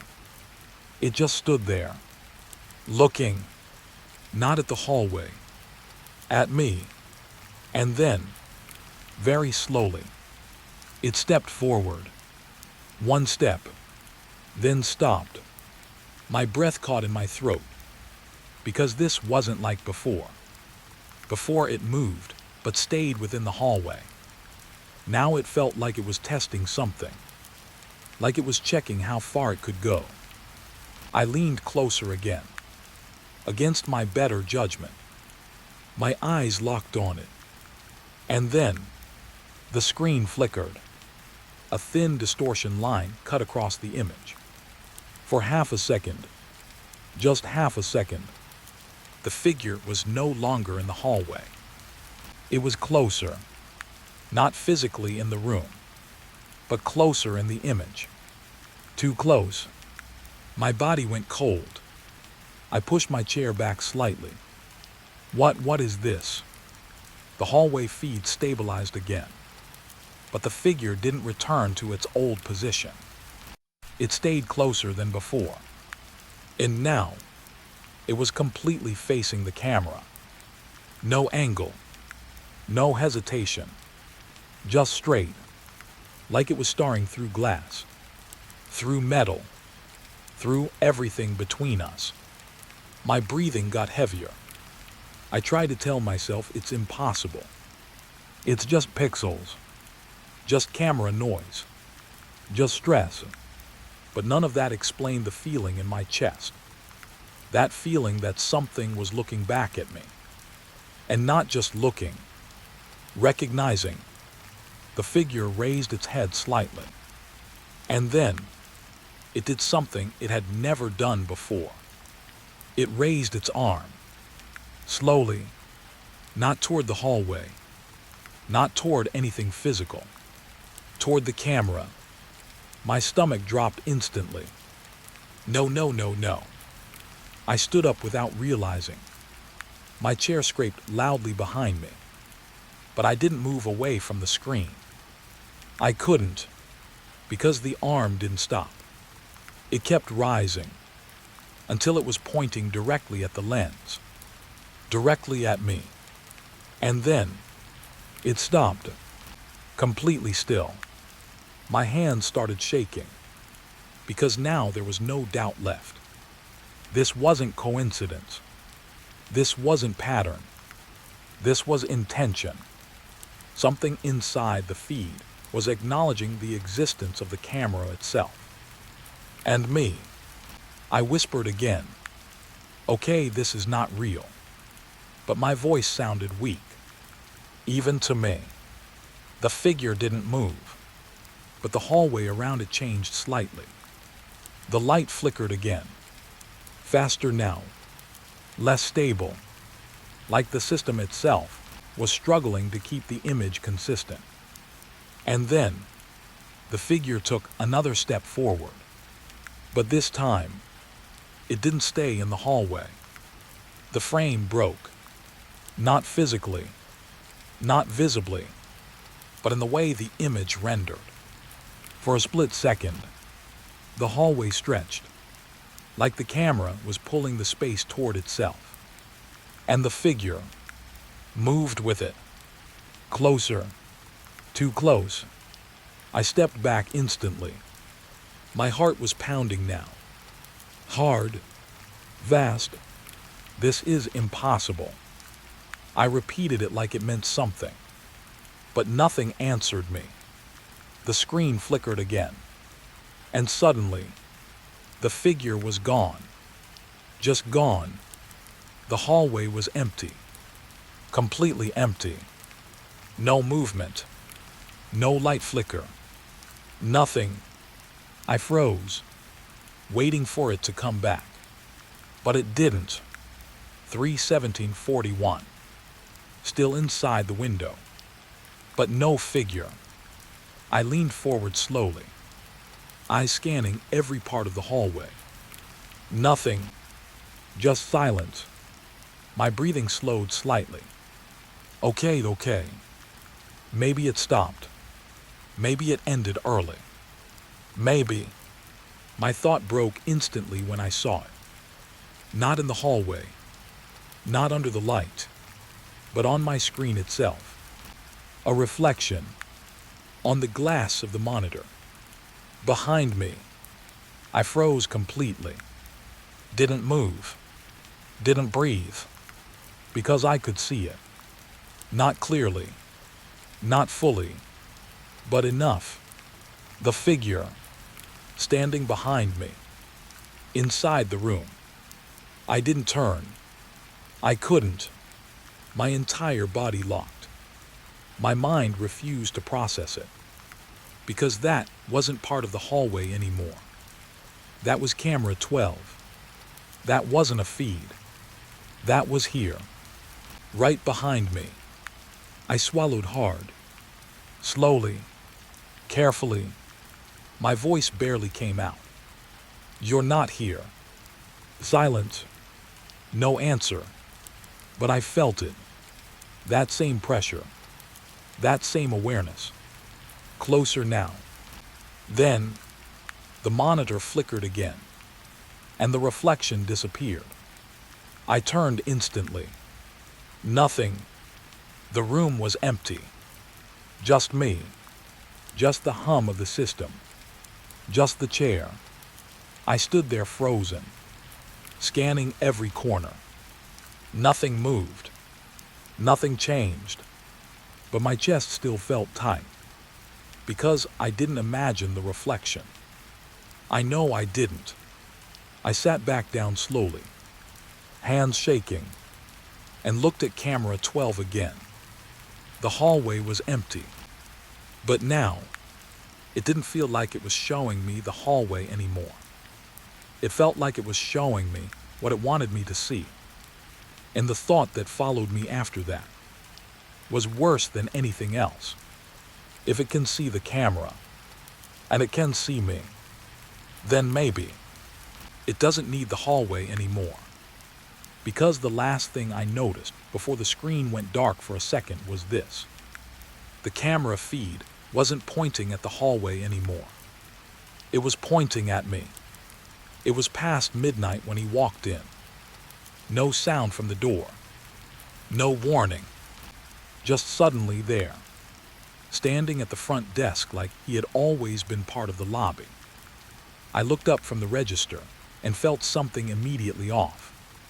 Not fear. Not yet.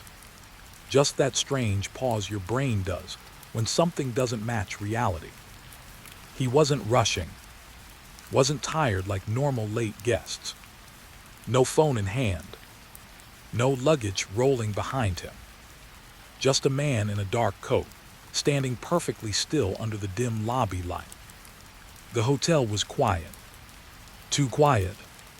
Even the air felt heavy, like it was holding its breath with me. I straightened my posture. "Good evening," I said automatically. My voice sounded louder than I expected.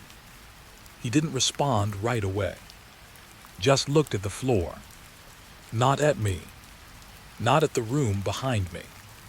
At the floor. Like eye contact was something he had decided to avoid completely. That should have been my first warning. He finally stepped closer. Slow. Controlled. And placed a small, old suitcase on the counter. No sound when it hit. No weight feeling behind it. Like it wasn't fully real. "Check in," he said. 2 words. Flat. No emotion. I nodded, already typing. What name, sir? A pause. Too long for a simple answer. Then he said it. Softly. Almost like he didn't want the room to hear it. Room 406. My fingers stopped for half a second. We had 405. We had 407. But 406. I checked the system anyway. Maybe I missed it. Maybe it was reserved. I typed it in slowly. Nothing. No record. No booking. No available history. Just blank space. I frowned slightly. We don't seem to have a 406 listed, sir. I looked up. He still wasn't looking at me. Now he was staring at the corner of the desk, like it was safer than my face. That's the one I always use, he said. Something about that sentence didn't sit right. Always use. Not I booked. Not I prefer. Always use. Like it already belonged to him. I forced a polite smile. Sir, I think there might be a mistake. We don't have that room on this floor. A pause again. Longer this time. The lobby clock ticked once. Too loud. Then he slowly raised his head. Just slightly. Not enough for full eye contact, but enough for me to see his eyes. Or what should have been his eyes. Because they looked unfocused. Not in a tired way. In a distant way. Like he was seeing something behind me instead of me. That's fine, he said quietly. I'll take it anyway. My fingers hesitated above the keyboard. Something about the way he said it made my stomach tight. Like the room wasn't something I could assign, but something he already expected to enter. I typed anyway. The system forced me to enter something. I created a temporary record. 406 guest pending. The moment I hit enter, the screen flickered. Just once. A quick distortion. Then returned to normal. I blinked. Looked at it again. Everything seemed fine, but my chest felt slightly tighter. I printed the key card. Handed it over. He took it without looking at me.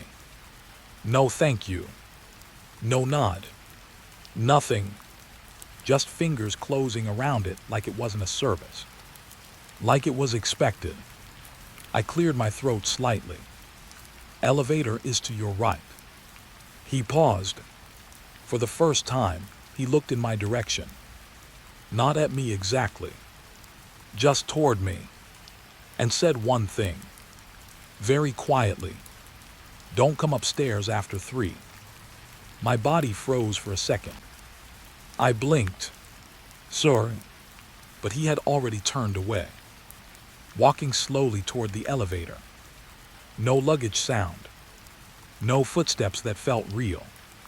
Just movement. Like he was gliding through the lobby instead of walking. I stood there for a moment, trying to understand what I just heard. Don't come upstairs after 3. It didn't sound like a warning. It sounded like a rule. Like something already established. The elevator doors opened. He stepped inside, still not looking up, still avoiding reflection in the metal doors. And just before they closed, I swear I saw something behind him. Not a person, not clearly, just a shape, standing slightly too close, like it had followed him in without being invited. The doors shut. Silence returned. I let out a slow breath I didn't realize I was holding. Then I checked the screen again. Room 406. The temporary record was still there. But something strange had changed. The status now read, occupied. I frowned. My fingers moved automatically. I clicked refresh. It changed back. Pending guest. I leaned closer. Okay, system glitch, I muttered. But my voice didn't sound convinced. The lobby felt different now. Heavier, like the air had adjusted after his arrival. I looked at the elevator display. It showed movement. Floor 1, Floor 2, Floor 3. Normal. Then it stopped at 4. Stayed there. Longer than usual. I waited. Nothing changed. The number didn't move. Just stayed on 4. My stomach tightened slightly. I checked the time. 12:47 a.m. Still early. Still quiet. But something in me didn't feel like it would stay that way. After a minute, I forced myself to look away. Back to the desk. Back to normal work. But the silence felt focused now. Like it was waiting for something. And then, the phone rang. One sharp sound. Cutting through the lobby. I flinched slightly. Looked at it. Internal line. From upstairs. My hand hovered before picking it up. We don't usually get calls from empty floors. Especially not this late. I picked up. Front desk. Static. Light static. Then a voice. Very low. Almost whispered. Room 406. My throat tightened instantly. Yes. Static again. Then silence. I pulled the phone slightly away. Looked at it. Still connected. But no voice. I brought it back slowly. Hello. And then, a sound. Not words. Just breathing. Slow. Close. Too close for a phone line. I froze completely. My eyes slowly drifted toward the elevator display again. Still on floor 4. But now, the number flickered. Just once.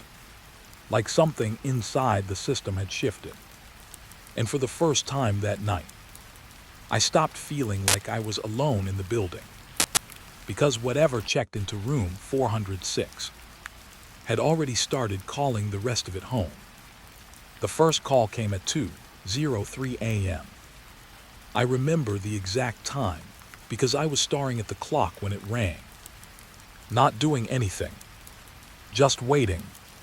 Because after room 406, you don't really go back to normal work. You wait for it to happen again. The phone rang once. Twice. Then I picked up. Front desk, I said, already too tired to sound professional. Silence.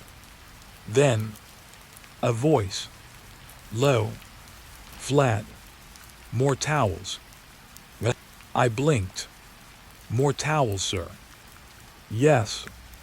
That was it. No greeting. No name. No explanation. Just that single demand. I looked at the system. Room 406. Still active. Still occupied. But something felt off. Because guests don't usually call at 2 a.m. just for towels. And something about his voice didn't feel like he was asking. It felt like he was reminding me of something I forgot to do. Of course, I said slowly, I'll send housekeeping in the morning. A pause. Longer than normal. Then, no morning. My grip tightened on the phone. Sir. Static. Soft. Breathing under it again. Slow. Controlled. Then the line went dead. I stared at the receiver for a moment before slowly placing it back. My throat felt dry. I told myself it was just a strange guest. Strange guests happen. Hotels attract them. But deep down, I knew this wasn't normal strange. This was structured strange. Intentional strange. Like everything he did followed rules I didn't understand yet. I exhaled slowly, tried to focus on the desk, the lobby, the empty chairs, but the silence didn't feel empty anymore. It felt watched. At 2:41 a.m., the phone rang again. I didn't even jump this time, just closed my eyes for a second, then picked up. Front desk. This time the voice came faster, closer. Lights. I frowned slightly. Lights. In the hallway. I sat up straighter. We already keep hallway lights on, sir. A pause. Then, they are not on. Something cold moved through my chest. I looked toward the security monitors without thinking. Hallway feed. Floor 4. Lights were on. Bright. Normal. I looked back at the phone. They're on, I said carefully. Silence again. Then a soft sound. Almost like a laugh. But not human. Not warm. Just air moving wrong. Not from here, he said. My hand tightened around the phone. What do you mean? Click. Line dead again. I stared at the receiver longer this time. My mind started doing something I didn't like. Trying to connect patterns that didn't want to be connected. More towels. No morning. Lights not on from here. It didn't feel like requests. It felt like corrections. Like he was telling me the building wasn't behaving correctly. At 3:06 a.m. I stood up. I don't know why. Something inside me just pulled me toward the monitors. Floor 4. Hallway feed still stable. Empty. Bright lights. No movement. But then I noticed something small. At the far end of the corridor. A towel cart. We don't leave towel carts in hallways overnight. Housekeeping always clears them. Always. I leaned closer. The camera didn't show anyone pushing it. No motion trail. No staff. It was just there. Waiting. Like it had been placed carefully after hours. My stomach tightened. I checked the logs. No housekeeping activity on floor 4 since 11 p.m. So how? The phone rang again. This time I almost didn't pick up. But I did. Front desk. Silence. Then, bring them up. My throat tightened instantly. Bring what up? A pause. Then, everything. I froze. The word didn't feel like a request. It felt like a command that didn't belong to me. Sir, I think there's some confusion. Now, the voice changed slightly. Still calm, but heavier, like something had stepped closer to the microphone. Then, soft breathing again, right into the line. I pulled the phone slightly away, my chest tight. Sir, I need clarification. A long pause. Then the voice said something that made my skin go cold. I already opened the door. Silence hit the room like pressure. I looked at the monitor instantly. Floor 4 hallway. Still empty. Still bright. But the towel cart was gone. Just gone. No movement. No transition. It simply wasn't there anymore. My heart started beating faster. Sir, I said quickly, there is no authorized entry into. But the line was already dead. I stood there for a second, not moving, trying to understand what I just heard. Already opened the door. I looked at the elevator display. Still on floor 4. No movement. No chain. But then, it flickered. Just once. Then stopped. And that's when I heard it. Not from the phone. Not from the monitor. from somewhere deeper in the building. A faint sound, like something heavy shifting inside a closed space. Slow, deliberate. I stepped back slightly from the desk. My eyes scanned the lobby. Empty, but the feeling had changed again. Like the hotel wasn't just receiving calls anymore. It was responding. At 3:17 a.m., the last call came. I didn't even need to pick up. The phone lit up on its own, screen glowing softly. Room 406 calling. I stared at it for a long time, then finally pressed answer. No greeting this time. No request. Just silence. Then, a voice I didn't recognize. Not because it was different, but because it sounded closer. Too close. You're still downstairs. My body went cold instantly. I didn't speak. Couldn't. The voice continued. Calm. Almost disappointed. I told you not to come upstairs after 3. My fingers slowly tightened around the phone. I haven't come upstairs, I whispered. A pause. Then, a soft sound, like someone turning their head. You're already inside. The line went dead. And for the first time that night, I didn't look at the monitors, because I realized something I didn't want to confirm. All the calls, all the requests, all the instructions, they were never about the room. They were about me.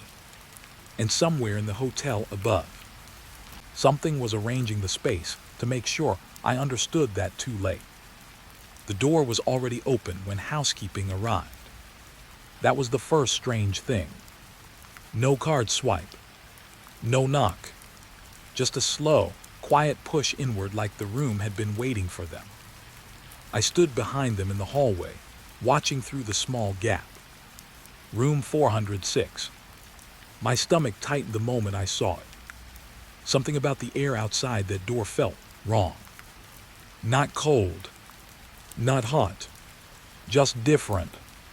Like the space inside didn't fully belong to the rest of the hotel.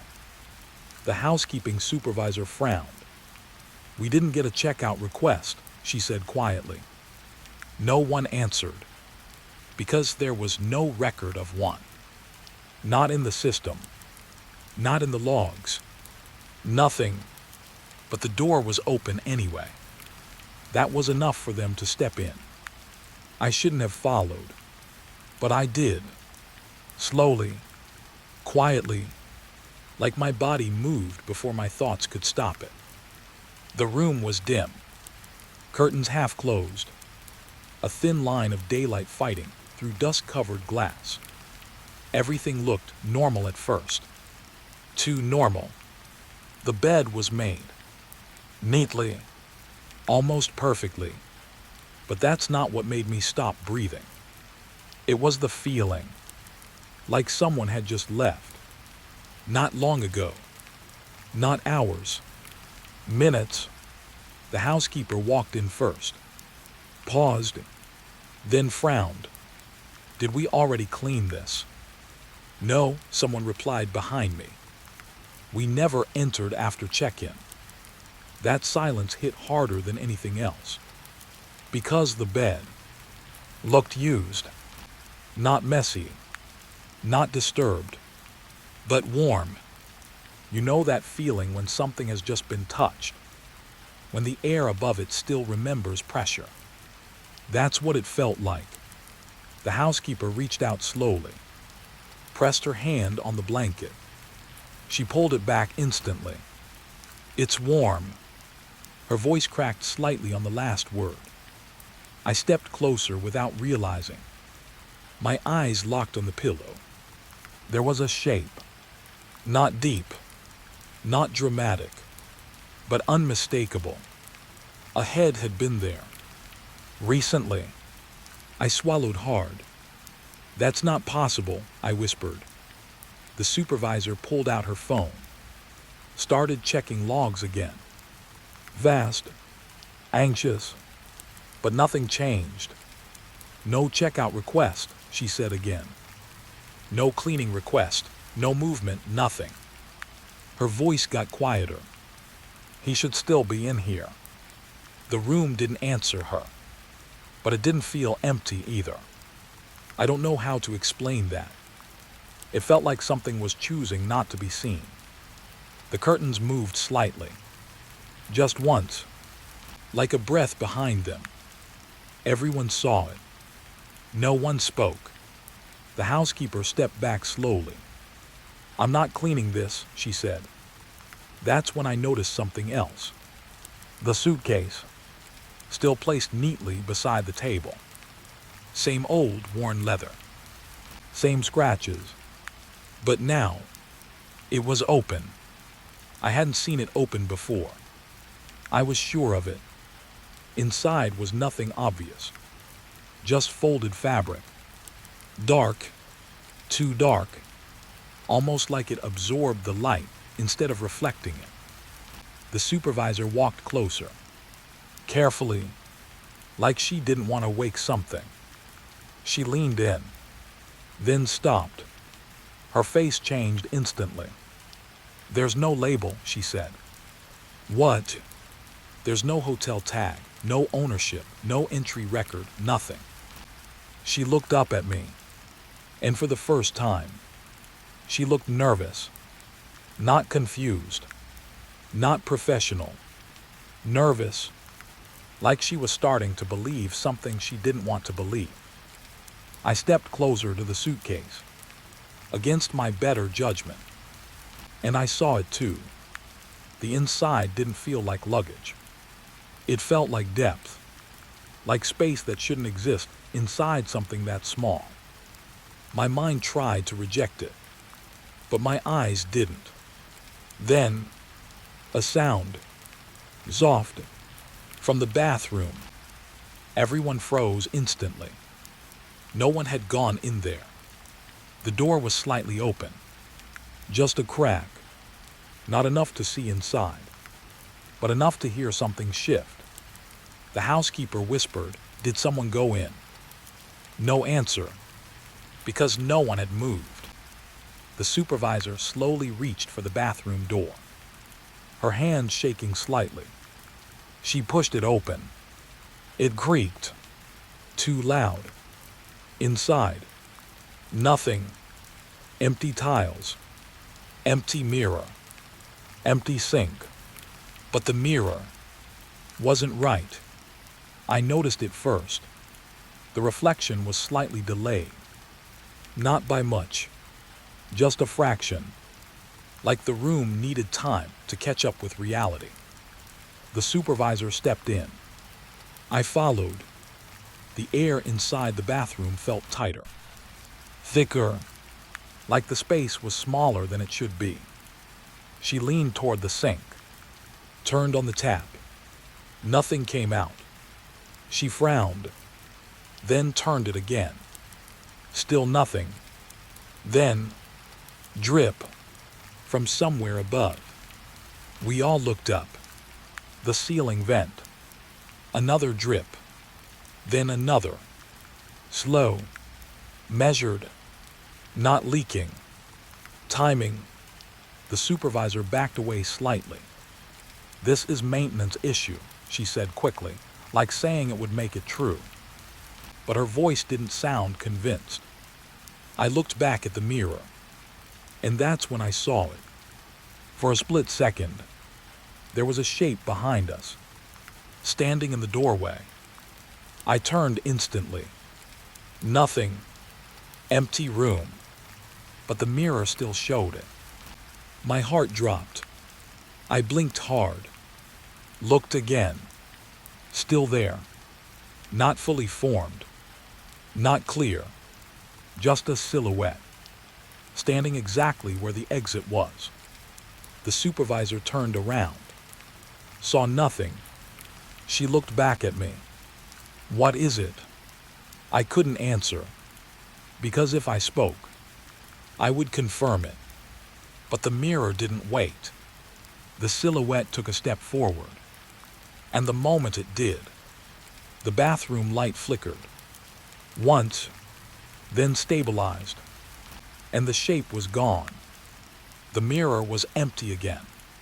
Silence returned. Too quickly, too cleanly, like nothing had ever been there. The housekeeper let out a shaky breath. "I'm leaving," she said immediately. And this time no one stopped her. She rushed out, fast footsteps fading down the hallway. The supervisor followed her almost instantly. "I'm calling management," she said. Then she was gone too. And I stayed. For a moment I couldn't explain. Just standing in that bathroom, staring at the mirror, because something about it didn't feel finished. Like the room was still holding its breath. Then my phone buzzed. Once, I looked down. No caller ID. Just a message. Short. 3 words. "You checked out." My hands went cold instantly. I looked back up at the mirror. Slowly, carefully, and for the first time, I saw myself properly. Standing alone, but behind me, just barely visible in the reflection, was the shape again. Closer now. Not outside the room. Not in the hallway. Inside the mirror space itself. Watching, and then the screen of my phone went black. Not off. Not dead. Just black. Like something had closed it from the inside. And in that sudden silence, I realized something worse than everything before it. Checkout wasn't a request. It was a permission. And I was no longer sure I still had it. It was never on the map. That's the first thing they told me. Don't go past the service corridor. End of hall is sealed. But the problem is, hotels don't like straight lines. They always feel longer at night. Like the building stretches when people stop paying attention. I noticed the door on my 3rd shift. End of the hallway. Past room 412. Past the emergency exit sign that flickered too often. A door that didn't match anything around it. No number. No label. Just old wood and a metal handle that looked newer than the wall it was attached to. I stopped pushing the cleaning cart without realizing it. Just stared. Something about it felt wrong in a quiet way. Not scary at first. Just out of place. Like a word spelled slightly incorrectly. I checked my schedule sheet. Nothing past 412 was listed. No rooms, no storage, no service access. But the door was there anyway. I told myself it was maintenance. Old wing. Closed section. Hotels always hide parts of themselves. So I kept working. But every night after that, I started noticing it more. Not just seeing it. Feeling it. Like the hallway ended too early. Like something should have been after it. On the 4th night, I finally asked the front desk, "Hey, what's past room 412? The receptionist didn't even look up. "Nothing." Simple answer. Too simple. I waited. She added nothing else. So I pushed. "There's a door there at the end." That's when she looked up. Slowly. Like I had said something I wasn't supposed to know. "What door?" That question stayed with me longer than it should have. Because she didn't sound confused.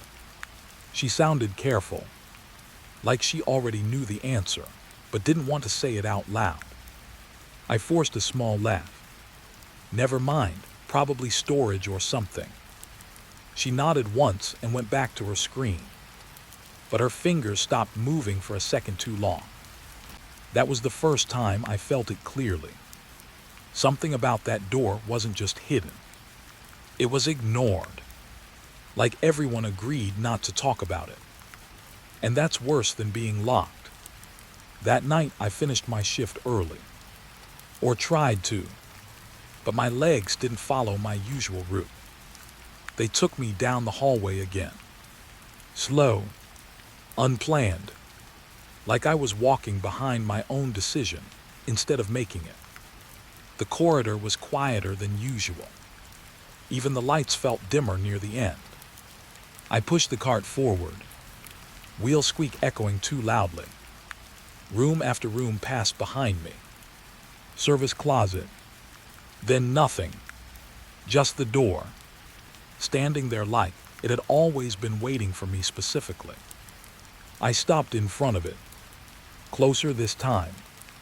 The air felt different. Not colder. Not warmer. Just still.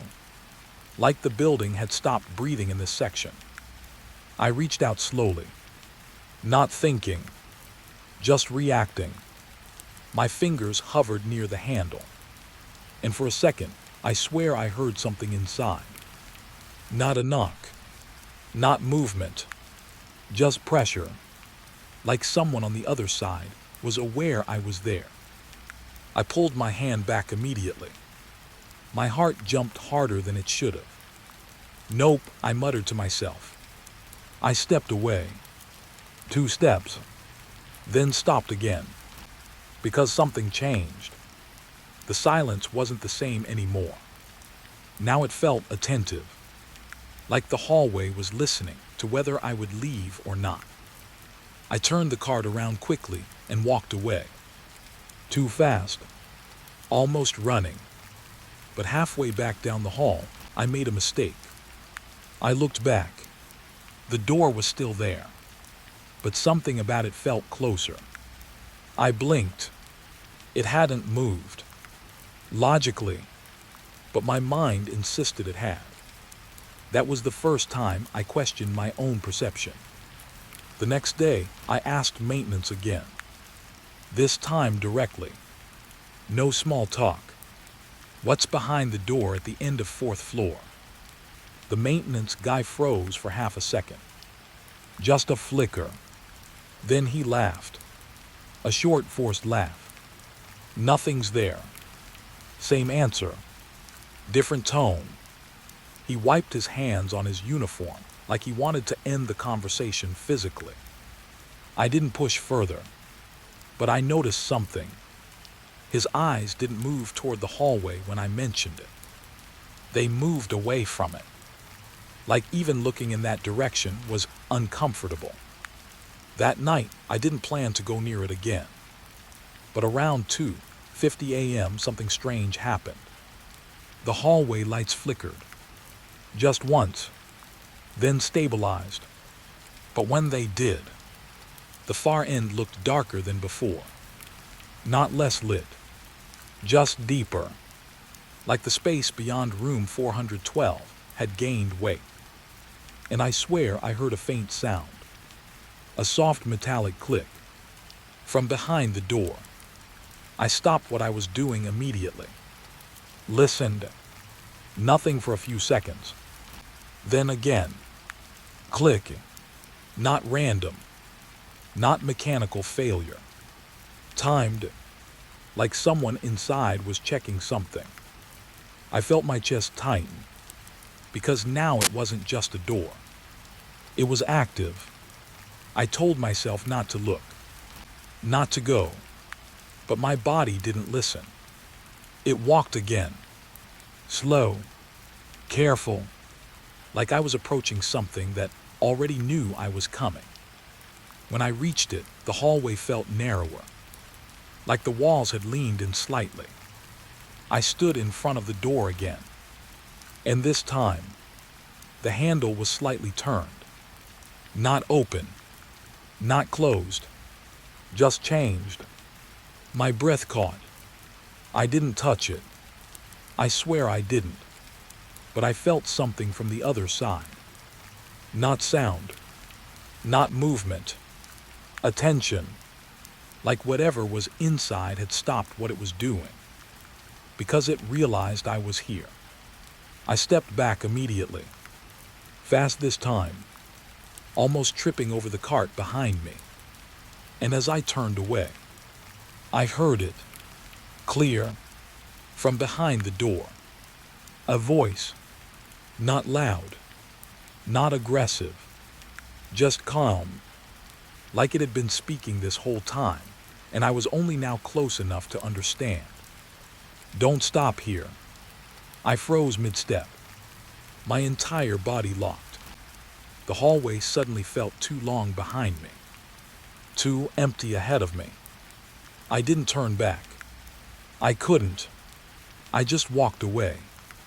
Vast, breathing uneven. And the worst part, as I reached the bend of the corridor, I heard the door click again. Not opening, not closing, locking from the inside. And I realized something I still can't explain properly. It wasn't sealed to keep something out. It was sealed to keep something in. And for the first time that night, I wasn't sure which side I was standing on anymore. The hallway lights were on. That was the first thing that didn't make sense. Because this wing was supposed to be dead. Unpowered. Locked. Forgotten.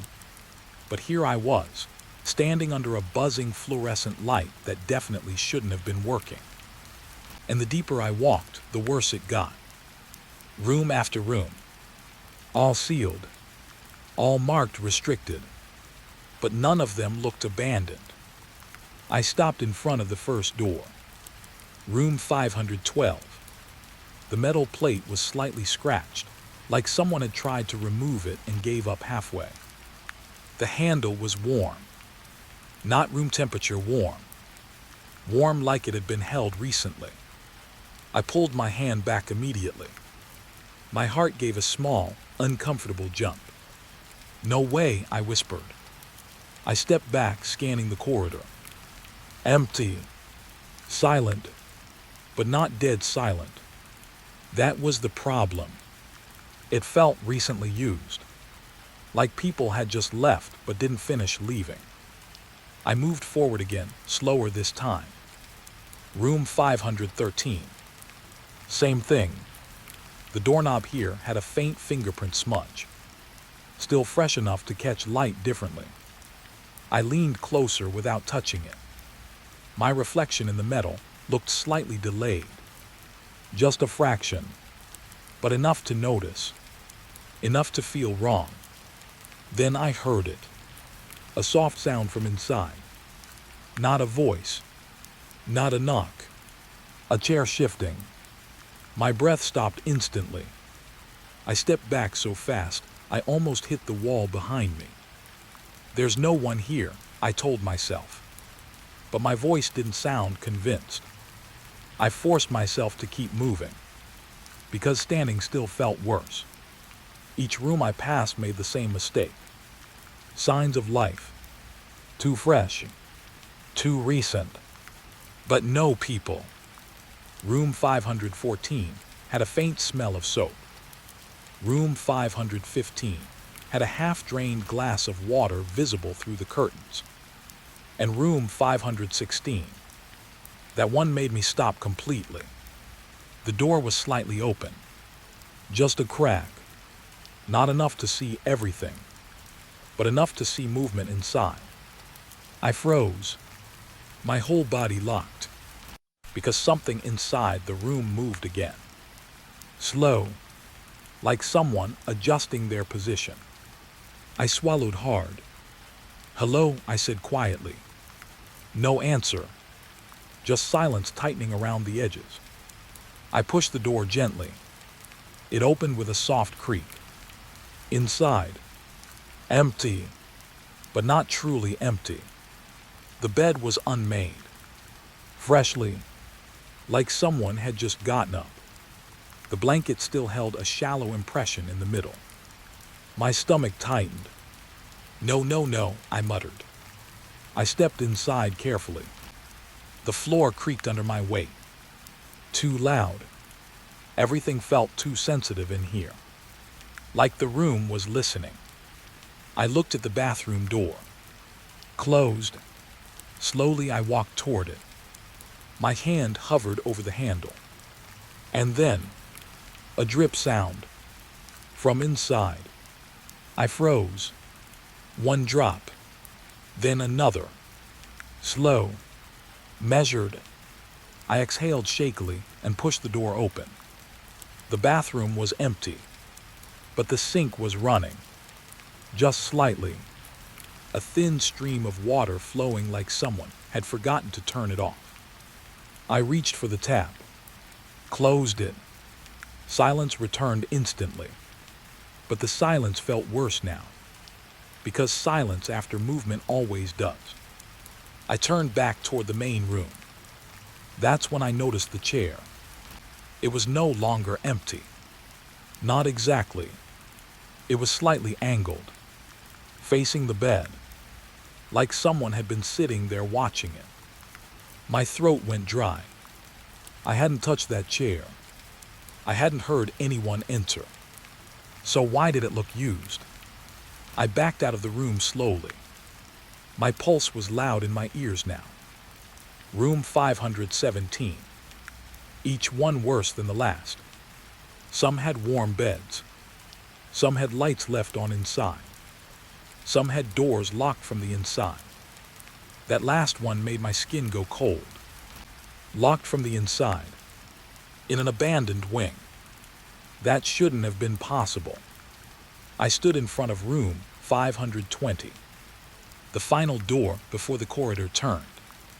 Something about this one felt heavier. Not physically. Emotionally.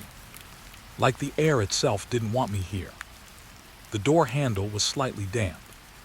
I touched it this time, against my better judgment.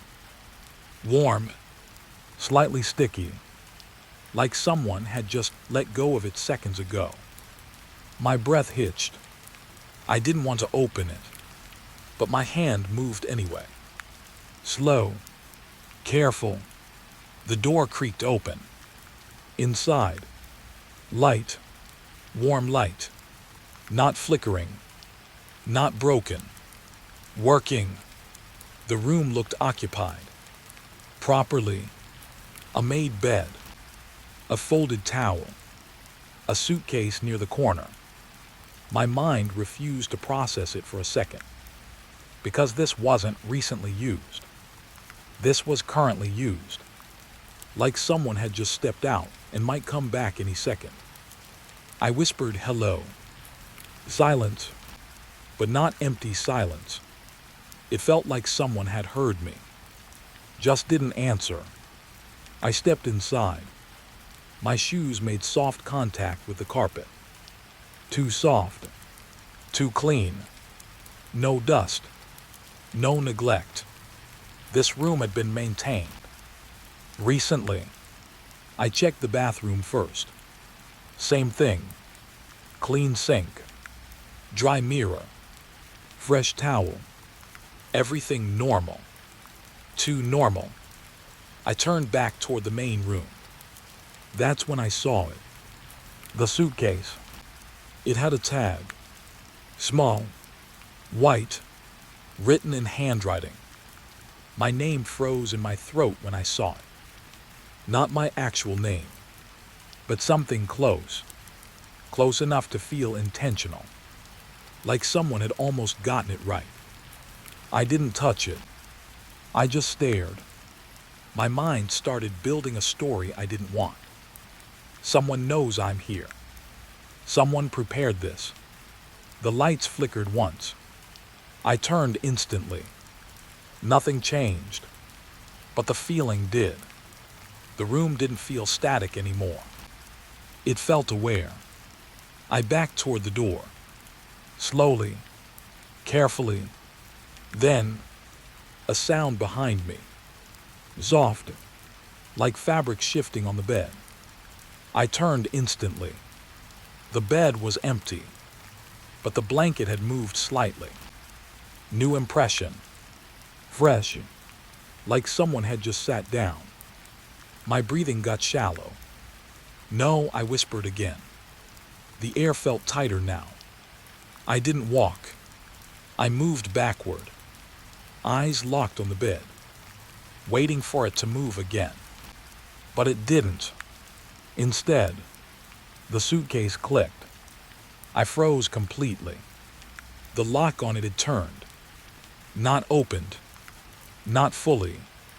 Just changed position. Like something inside had acknowledged me. My heart started hammering. I didn't wait anymore. I turned and walked out fast. Too fast. The hallway outside felt colder now. Or maybe I was just noticing it properly for the first time. I didn't stop. Room after room passed behind me. All of them now felt less empty. More active. Like I had disturbed something that was pretending to sleep. Then I saw it. At the far end of the corridor. The lights were off again. Not all of them. Just a section. Like something had cut power selectively. And in that darkness, something stood still. Not moving. Not hiding. Just present. I couldn't see details. Only shape. But I knew instantly. This wasn't part of the rooms anymore. This was something that didn't belong to any room. It tilted its head slightly. Just once. And even from this distance, I felt like it was looking at me. My body reacted before my mind did. I stepped back. Slow. Careful. Then turned around completely. And walked the other way. But as I did, I noticed something behind me. Every room I passed, the lights inside were now on. All of them. And none of them looked empty anymore. The ledger didn't make sense. 3 extra charges, same night, same time stamp, same room number. Room 417. But room 417 wasn't booked. Not by anyone. Not under any name. Not even in the system. I stared at the screen so long my eyes started burning. The hotel was quiet at that hour. The kind of quiet that feels heavy, like the building is holding its breath. Only the old desk fan was running behind me, clicking every few seconds like it was struggling to stay alive. I checked the system again. Room 417, occupied. Check-in time, 12:03 a.m. Guest name blank. Payment processed. And then the strange part. It showed a checkout time too. But the checkout time was earlier than the check-in. I leaned back slowly. That shouldn't even be possible. My hand moved to the mouse again, slower this time, like I didn't want the system to notice me looking at it. I clicked the entry. The screen flickered. Just for a second. Then it refreshed. Room 417 disappeared. I blinked. Then I refreshed again myself. Nothing, no record, no charge, no room. Like it was never there. I let out a short breath I didn't realize I was holding. Maybe it was a glitch, old system, old building, old wiring. Things like that happen here more than I like to admit. But then the printer behind me made a sound. It wasn't supposed to print at night unless I triggered it. The paper slowly slid out. I turned my head. 1 sheet. That's all. I stood up and walked over, already feeling that weird pressure in my chest. The kind that doesn't have a reason yet but is already there. I picked it up. Room ledger. Room 417. Charge again. Same time. Same impossible sequence. But this time, there was something else. A note line. Special instruction. Do not enter after 3:10 a.m. My mouth went dry. I looked at the clock.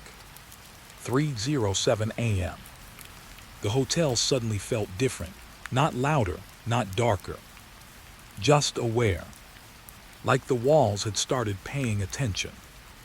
I looked toward the hallway camera monitor. All the feeds were normal.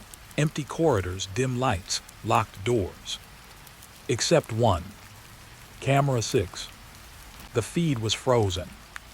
Not black, not off, frozen, a still image of hallway carpet and closed doors. I tapped the screen. Nothing changed. Then I noticed something. A shape at the edge of the frame. Not clear, not fully visible. Just wrong. Like something had been there when the frame froze. I leaned closer. My reflection in the monitor overlapped with it for a second, and I felt a strange chill crawl through me. 3:09 a.m. 2 minutes left. I told myself I wouldn't go near room 417. That wasn't my job. Night audit stayed behind the desk. That was the rule. But rules don't mean much when something in the system is already broken. And then the phone rang. I flinched so hard I almost dropped the receiver. No caller ID. Just internal line. My hand hesitated before picking it up. "Front desk," I said, voice lower than usual. A pause. Then a breath. Not a voice at first. Just breathing. Slow. Close. Too close for a phone line. My grip tightened. "Hello," I said again. The breathing stopped. Then a sound came. A single click. Like someone had placed the phone down on their end. The line stayed open. But no one spoke. I slowly hung up. My heart was beating faster now. I could feel it in my throat. I looked at the monitor again. Camera 6 had changed. It wasn't frozen anymore.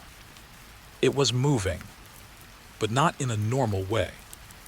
The hallway looked the same, but the lighting had shifted slightly, like the angle was wrong, like the camera was no longer placed where it used to be. And at the far end of the hallway, a door. I leaned forward. There was no door there before. I knew that hallway. I walked it every night. It ended in a blank wall, always had. But now there was a door. Room 417. My stomach dropped. 3:10 a.m. The exact time from the instruction. My chair scraped the floor as I stood up without thinking.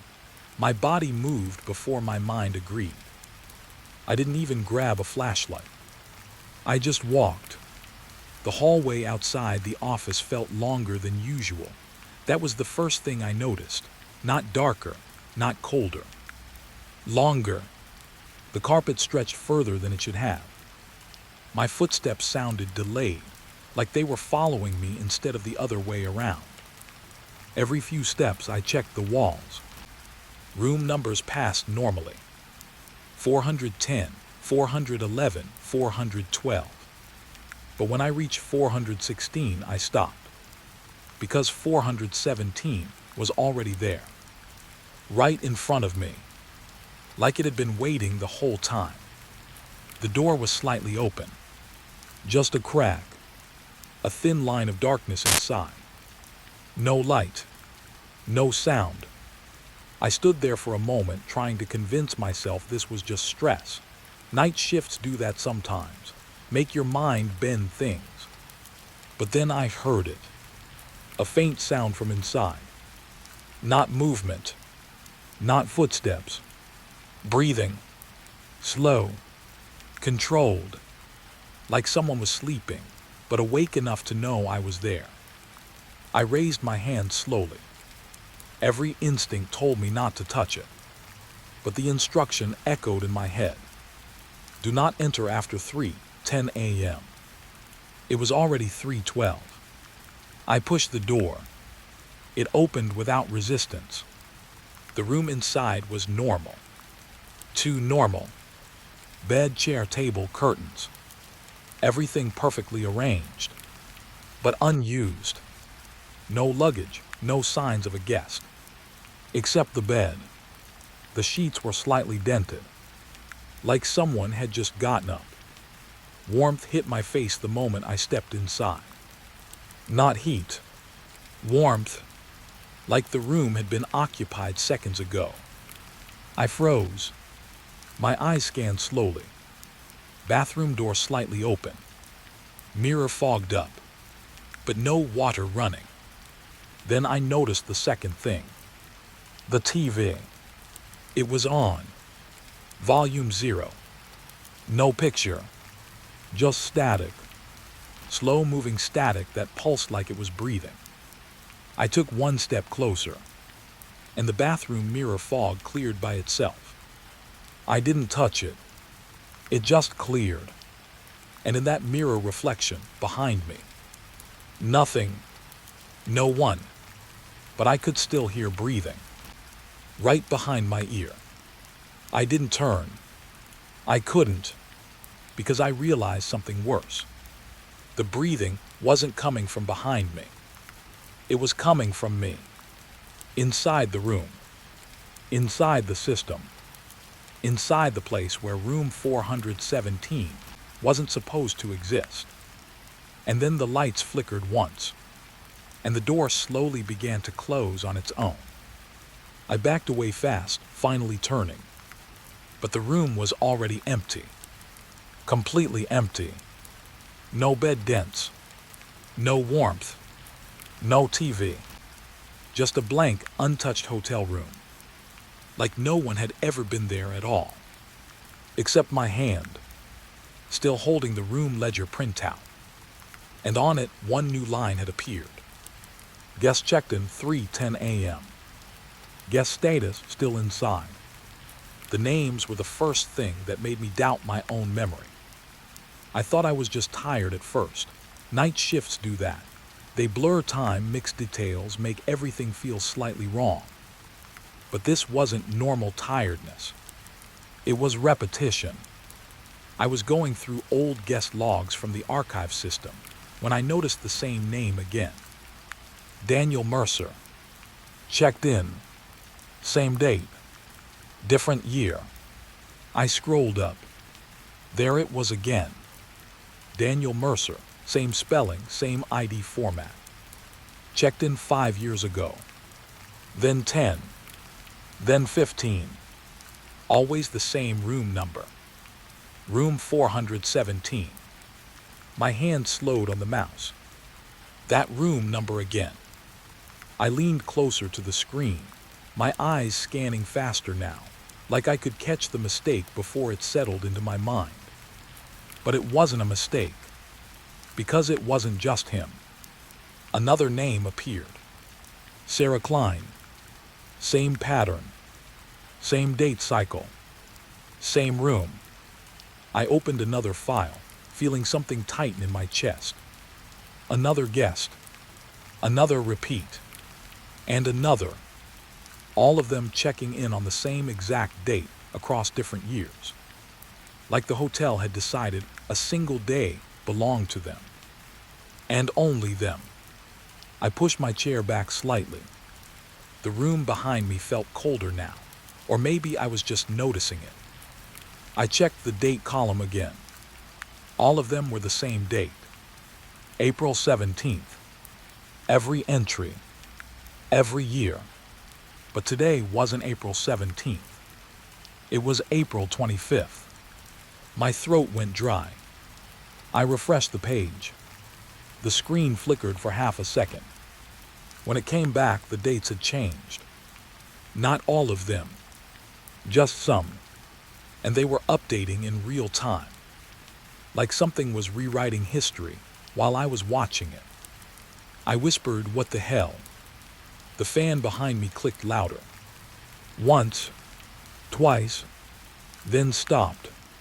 Silence filled the office in a way that felt too complete, like even the building had paused to listen. I scrolled again. A new entry appeared at the top of the log. Guest name unknown. Room 417. Check-in time 3:10 a.m. My stomach dropped hard. That was the same time. From earlier. From the room that wasn't supposed to exist. My fingers hesitated above the keyboard. Then I clicked the entry. Nothing loaded. Just a blank screen. Then text slowly appeared, like it was being typed on the other side. Not by a system. by something patient, something aware. You are early. I froze. My breath caught in my throat. That wasn't system text. That was not code. That felt personal. I hit escape immediately. The screen went back to the list. But now all the guest names were gone. Every single one. Except one. Daniel Mercer. Still there. Still active. Still checked into room 417. My pulse started climbing again. I stood up slowly, pushing the chair back. And that's when I heard it. The printer. It had been silent for hours. But now it was printing again. Slow. Deliberate. I didn't want to turn around. But I did. One sheet. Then another. Then another. They stacked up fast, like something on the other side had a lot to say. I walked over. Picked up the top page. Guest list update. Room 417, occupancy confirmed. Current guest count 1. That made no sense. Rooms don't have guest counts like that. I grabbed the next sheet. Same thing, but the number had changed. Current guest count 2. My breath hitched. I looked at the printer. It was still going. Still feeding paper. Like it wasn't done. Like it was counting something I couldn't see. The third page printed. Current guest count 3. My skin went cold. I stepped back from the desk. No, I whispered. No, no, no. Because I realized what it was tracking. It wasn't guests in rooms. It was guests in something else. Something layered. Something hidden behind rooms. Behind time. The printer stopped. Silence returned instantly. Too sharply. Like someone had cut the sound itself. I stood there, staring at the stack of papers. And then the office lights flickered once. Just once. But enough. Because in that one flicker, I saw something I wasn't supposed to see. A reflection. In the glass of the monitor. Behind me. A hallway. Not the one outside the office. A different one. Longer. Darker. And at the end of it, a door. Room 417. Again. My heart slammed against my ribs. I turned quickly. The office was empty. Just walls. Just desks. Just the fan slowly starting again, like nothing had happened. But the reflection was still there. In the monitor glass. The hallway didn't match the building I was in. It looked older. Worn down. Like it had been used for something else before this hotel ever existed. And then I saw movement. At the far end. A figure. Not walking. Not running. Just standing. Still. Facing the camera. Facing me. My breath stopped completely. Because even though it was far away, I could feel it noticing me. Like it had been waiting for me to look long enough. The figure tilted its head slightly. Just enough to acknowledge me. And then the screen flickered again. And it was gone. I turned back to the room. Empty. But the papers on my desk had changed again. New line added. Current guest count 4. I stepped back slowly. My mind tried to explain it. Tried to file it under glitch, stress, exhaustion, anything normal. But nothing about this felt normal anymore. Then the phone rang. Not the internal line this time. The main desk phone. The one that almost never rang at night. I stared at it. It rang again. Longer. Insistent. I picked it up slowly. Hello. A pause. Then breathing. Close again. Too close again. But this time, it wasn't just breathing. There was a faint sound underneath it, like pages turning, slow, wet, as if something was flipping through old records on the other side of the call. Then a voice, soft, careful. You counted wrong. My grip tightened on the receiver. I whispered, "Who is this?" Another pause. Then, "We've always been here." The line went dead. I dropped the phone instantly. It clattered onto the desk, still slightly vibrating. And that's when I noticed something on the monitor again. The hallway reflection was back, but closer now. The figure wasn't at the end anymore. It was halfway down, walking toward the camera, toward me, and behind it, more shapes. Not one, not two, more, all moving the same way. Slow, silent, like they had been inside that hallway for years, just waiting for the right count to reach them. The printer started again. I didn't even need to look this time. I already knew what it would say. Current guest count 5. And it wasn't stopping. My name was already in the system. That was the first thing that broke something inside me. Not a warning, not an alert, just my name sitting there like it had always belonged. Kashivar, room 417. Check-in date, April 26. Tomorrow. My fingers didn't move for a full 10 seconds. I just stared at the screen, waiting for it to change back, waiting for the system to correct itself, waiting for reality to return to normal.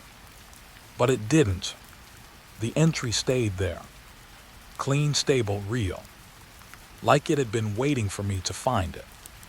Behind me, the office felt too quiet again. That same heavy silence. The kind that doesn't feel empty, it feels occupied. I slowly scrolled down. There was more. Special instruction attached to my name. My cursor hovered over it for a moment before I clicked. The screen flickered. Just like before. Just like room 417. Then the text appeared. You will understand after check-in. My throat tightened immediately. Understand what? My breathing got louder in my ears, like my body was trying to warn me before my mind caught up. I leaned closer. The entry wasn't just sitting in today's system logs. It was already duplicated, archived, copied into future backups. Like the system had already decided I would be there tomorrow. Even before I did. I hit refresh. Nothing changed. I opened guest history. My name appeared again. Same room. Same date. But there was something worse now. A second entry under mine. Same name. Same spelling. Same ID format. But check-in time was different. 3:10 a.m. My stomach dropped hard. That time again. That exact time. The same time, everything started breaking. I pushed back from the desk slowly. My chair scraped the floor louder than it should have. For a moment, I just stood there, trying to think, trying to connect something that made sense. But nothing did, because this wasn't just repetition anymore. It was prediction, or worse, assignment. The phone on the desk rang again. I didn't even flinch this time, just stared at it.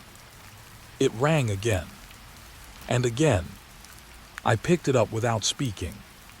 A long silence, then breathing, but this time different, closer, familiar, like it was already inside the room before I answered.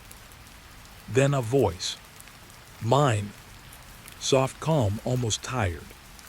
You checked it, didn't you? My hand tightened around the receiver. I whispered, who is this? A pause.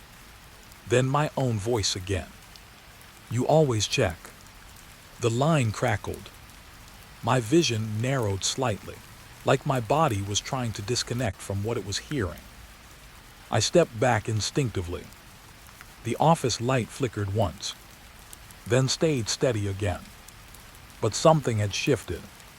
The monitor screen changed. Not the system. The reflection. The hallway from earlier was there again. But now it wasn't empty. It was full. Not with people standing still.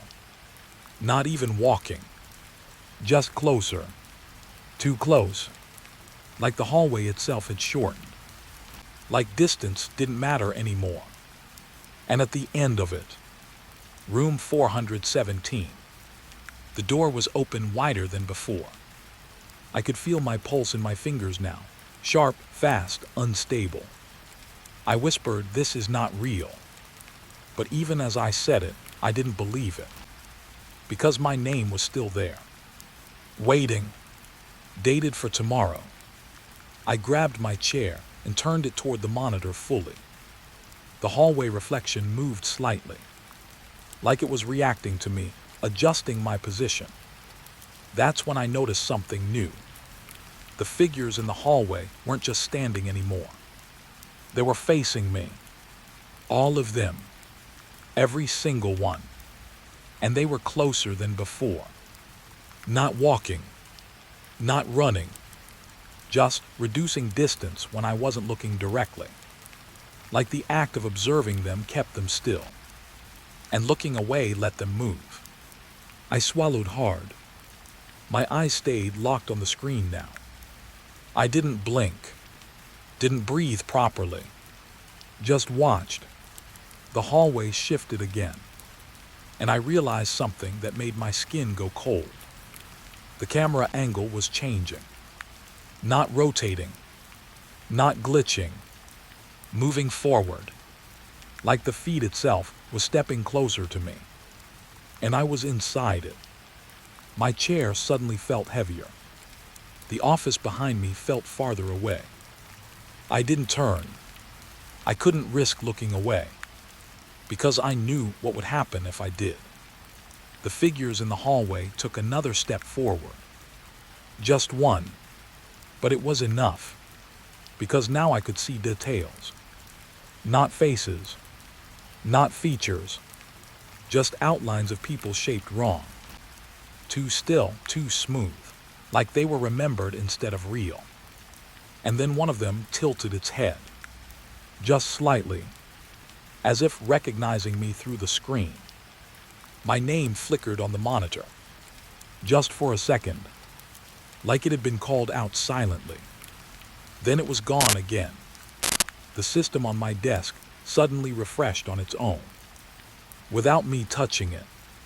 New entry appeared. Guest Kashivar. Room 417 confirmed. Check-in status pending. My hands started shaking now. Not fear anymore. Recognition. Because it wasn't just listing me. It was preparing me. Like I wasn't already here, but being processed into it. The phone rang again. I didn't pick it up this time. It rang once. Twice. Then stopped. Silence returned. But it wasn't comforting anymore.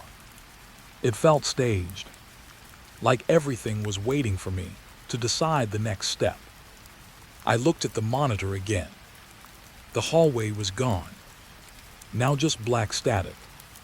Then slowly, text appeared inside the static. You are watching from the wrong side. My breath caught. The screen flickered violently for half a second. And in that flicker, I saw myself. Not sitting at the desk. Not in the office. But standing in the hallway. Facing the camera.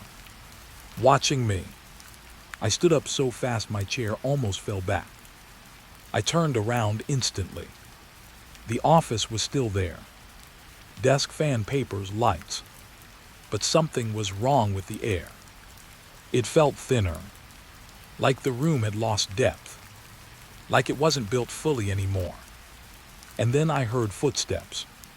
Behind me. Slow. Measured. Not rushing. Just approaching. I didn't turn. I knew better now. Because the system had already told me something important. Tomorrow wasn't a date. It was a position. A place I was already moving toward. The footsteps stopped right behind me. Close enough that I could feel warmth without heat. And then, a whisper. Soft. Familiar. You always check the system too late. My hand moved slightly toward the desk, without thinking. But the screen changed one last time. My name disappeared from the pending list and replaced itself. Status checked in. Room 417. Current guest count increasing. The office lights flickered. And this time, they didn't come back. I saw the elevator move first. No sound, no warning. Just a slow metal tremor at the end of the hallway, like something heavy had just decided to wake up. The service elevator. Officially decommissioned, locked, disconnected. At least that's what the manager told me on my first week. But right now, the doors were open.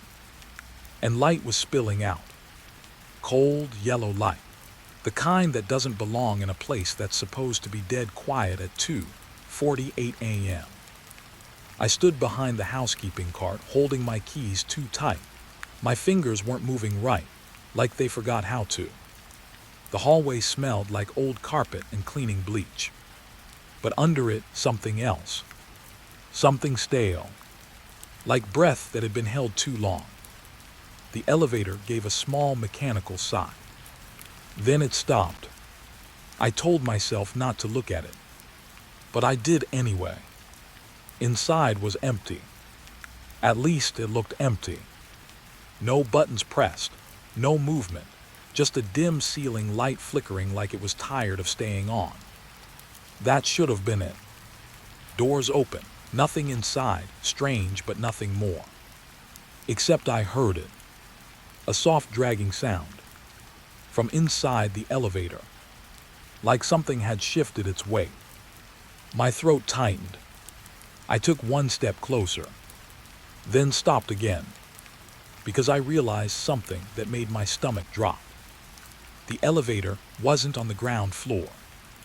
It was slightly below it, like it had come up from somewhere it wasn't supposed to reach. And I hadn't pressed anything. I hadn't even touched it. A cold thought slipped into my mind. What if it wasn't called? What if it just came when it wanted? The lights inside flickered again.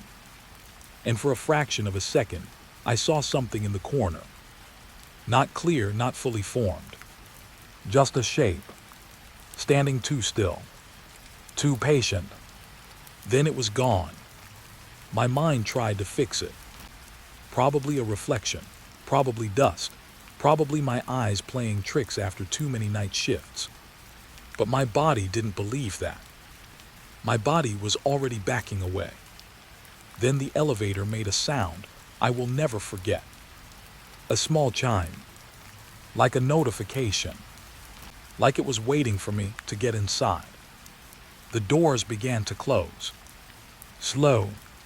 Deliberate. Not automatic. Intentional. I stepped forward without thinking and hit the door button. They stopped. My hand froze on the metal panel. The buttons were wrong. There were more floors than the building had. Way more. Floor 7, floor 8, floor 9. But this hotel only had 5 floors. I leaned closer. My breath fogged the panel. And that's when I saw it. One of the buttons was already glowing. Basement -2. We don't have a basement -2. We barely even use the basement we do have. A sudden thought hit me. What if this elevator wasn't part of the hotel anymore? What if it never was? A faint vibration ran through the floor. I stepped back immediately. Too late. The doors closed. Not slowly this time. Like they had decided. Metal hit metal. A clean final sound. And then, the elevator moved. Up or down, I couldn't tell. My stomach dropped anyway. I grabbed the hallway wall, trying to steady myself. The floor number display above the door was dead at first. Then it blinked. Then 0. Then -1. My breath got shallow, because I was standing on 2. And it was going in the wrong direction. The intercom inside the elevator crackled. No voice at first. Just static. Then something came through. Not words. Breathing. Slow. Close to the mic. Too close. I stepped forward without realizing it. Like my body wanted to confirm what my mind already feared. Then I heard it clearly. A second breath. Right behind the first. As if someone was standing just behind the microphone, matching it. My hand reached for the elevator button again. I don't know why. Maybe to stop it. Maybe to open it. Maybe just to prove I still had control over something. But before I touched it, the elevator spoke. Not through the speaker. Through the door. A soft sound. Like someone pressing their forehead against metal from the inside. And whispering. I couldn't understand the words, but I understood the intention. It knew I was listening. My back hit the wall. The hallway felt longer than before. Or maybe I just noticed how empty it really was. No security cameras blinking. No staff movement. No sound from the lobby downstairs. Just me. And the elevator moving deeper into something the building wasn't built for. The display changed again. -2. It stopped. For a moment, everything went still. Even the lights in the hallway felt like they were holding their breath. Then the elevator made a final sound. A soft ding. Arrival. But the doors didn't open. Instead, the light inside dimmed. And I saw something pressed against the glass. Not a full face. Just a shape. Like someone standing too close on the other side, waiting for the exact moment I would look properly. My instinct screamed at me to run. But I didn't move. Because I realized something worse. The elevator wasn't empty when it left. And it didn't arrive alone. The hallway behind me got colder. Not gradually. Instantly. Like someone had opened a door inside the air itself. I turned slowly. Nothing there. At first. But the feeling stayed. That pressure. That awareness. Like being watched from somewhere, just outside the rules of sight. Then my radio crackled. Security channel. I lifted it fast. "Did you take the service elevator?" a voice asked. It was Mike from night security. His tone wasn't normal. Too calm. Too careful. "I didn't," I said. My voice came out wrong. It moved on its own. Silence. Then Mike spoke again. Lower this time. "That one doesn't move on its own." A pause. Then something worse. "It only moves when someone inside wants to leave." My grip tightened. "What are you talking about? There's no one inside." Another pause. Longer this time. Then Mike said something that made my skin go numb. "It's been running for years with no staff entry." A faint mechanical hum echoed behind me. I turned slowly. The elevator doors were open again. But the light inside was gone. Completely gone. Only darkness remained. Deep, heavy, not empty. Occupied. And for the first time, I understood what I had been seeing. That shape wasn't outside the elevator. It never was. It was inside it, and it was learning how to look back. The radio clicked again, but Mike wasn't speaking anymore. Now it was just breathing, matching the elevator, perfectly synced. I took one step backward, then another, but my reflection in the elevator doors didn't move with me. It stayed inside, watching, and slowly, it smiled. The doors began to close again, and this time I knew something was different, because I wasn't standing in the hallway anymore. Not completely. Part of me was still inside that elevator, waiting for the next ride down. It stopped between floors again. That same sick feeling hit my stomach like the elevator was dropping without moving. No warning, no vibration this time, just stillness. Then the display blinked. Then it changed. -1. I pressed the emergency stop button. Nothing happened. I pressed it again harder. Still nothing. The air inside the service corridor behind me felt different now, like it had stretched thinner while I wasn't paying attention. The elevator wasn't just moving anymore. It was choosing where I was allowed to be. I backed away slowly, eyes locked on the doors. They were shut tight now. No light leaking through, no sound. Just a sealed metal face pretending nothing was inside. But I knew better now.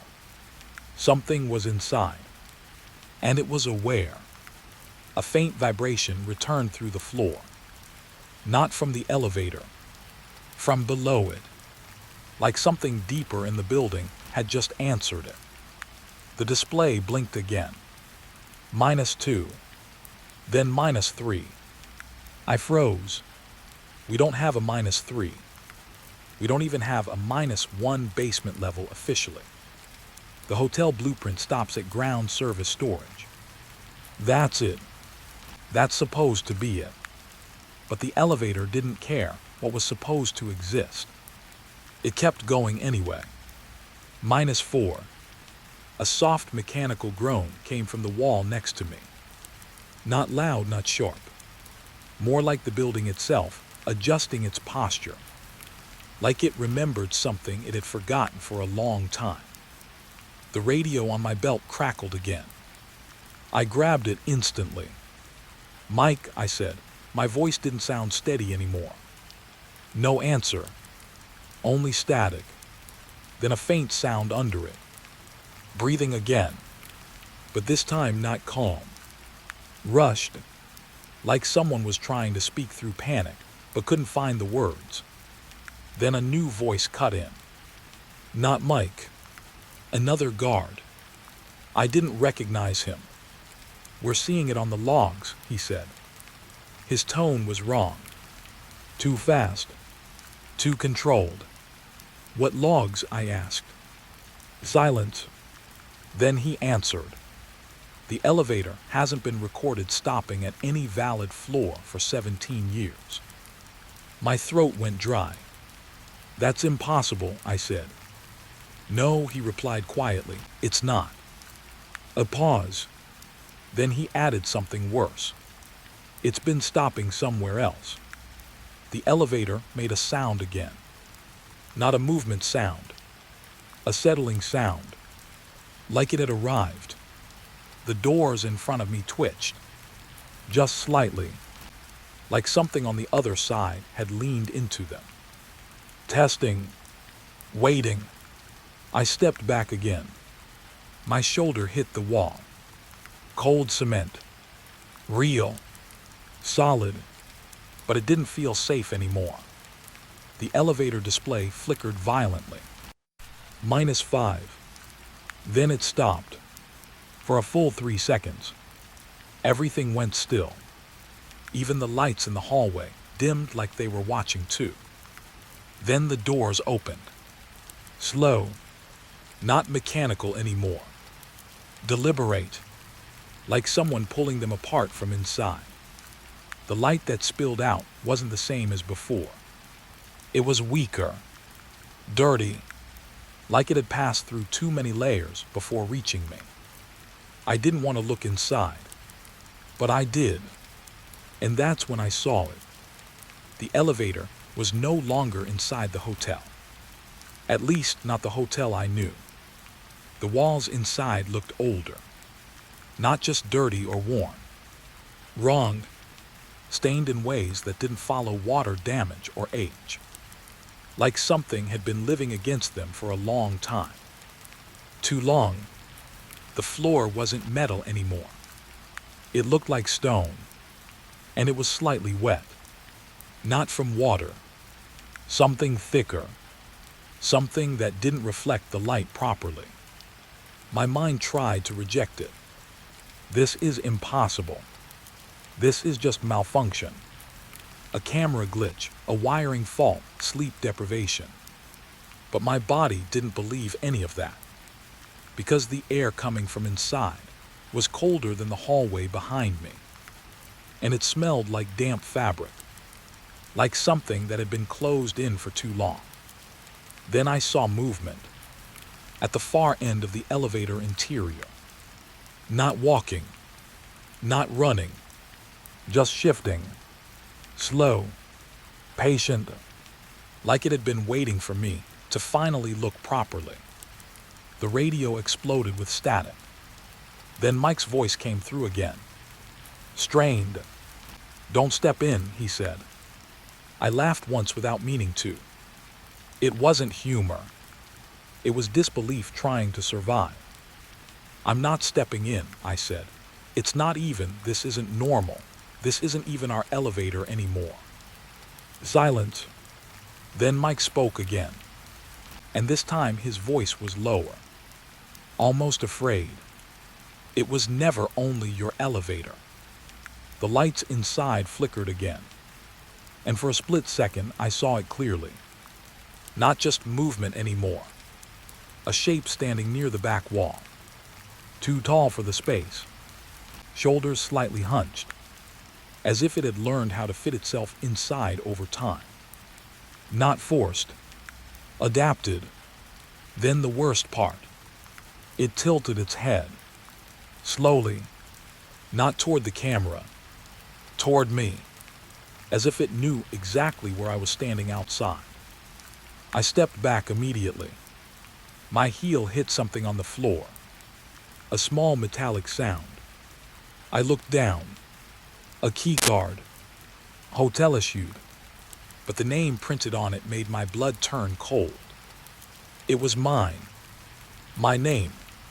My ID number. Everything. Except the issue date. It was tomorrow. A soft mechanical noise came from the elevator again. Like laughter without sound. The doors began to close. Slowly. This time I didn't move forward. I should have felt relief. But instead, I felt watched more strongly than before. Because as the doors narrowed, I saw it clearly again. The figure wasn't staying inside anymore. It was leaning closer. Not toward the exit. Toward the seam where the doors met. Like it was learning where the boundary was weakest. The doors touched. Almost closed. Then stopped. A thin gap remained. Just enough. And through it something shifted. A hand. Slowly pressing against the metal from inside. Not trying to force it open. Just testing pressure. Measuring resistance. Like it had all the time in the world. The radio went silent. Completely. Even the static was gone now. Only the building remained. And that feeling again. That I wasn't alone in the hallway anymore. I turned my head slowly. The corridor behind me looked longer than before. That shouldn't be possible.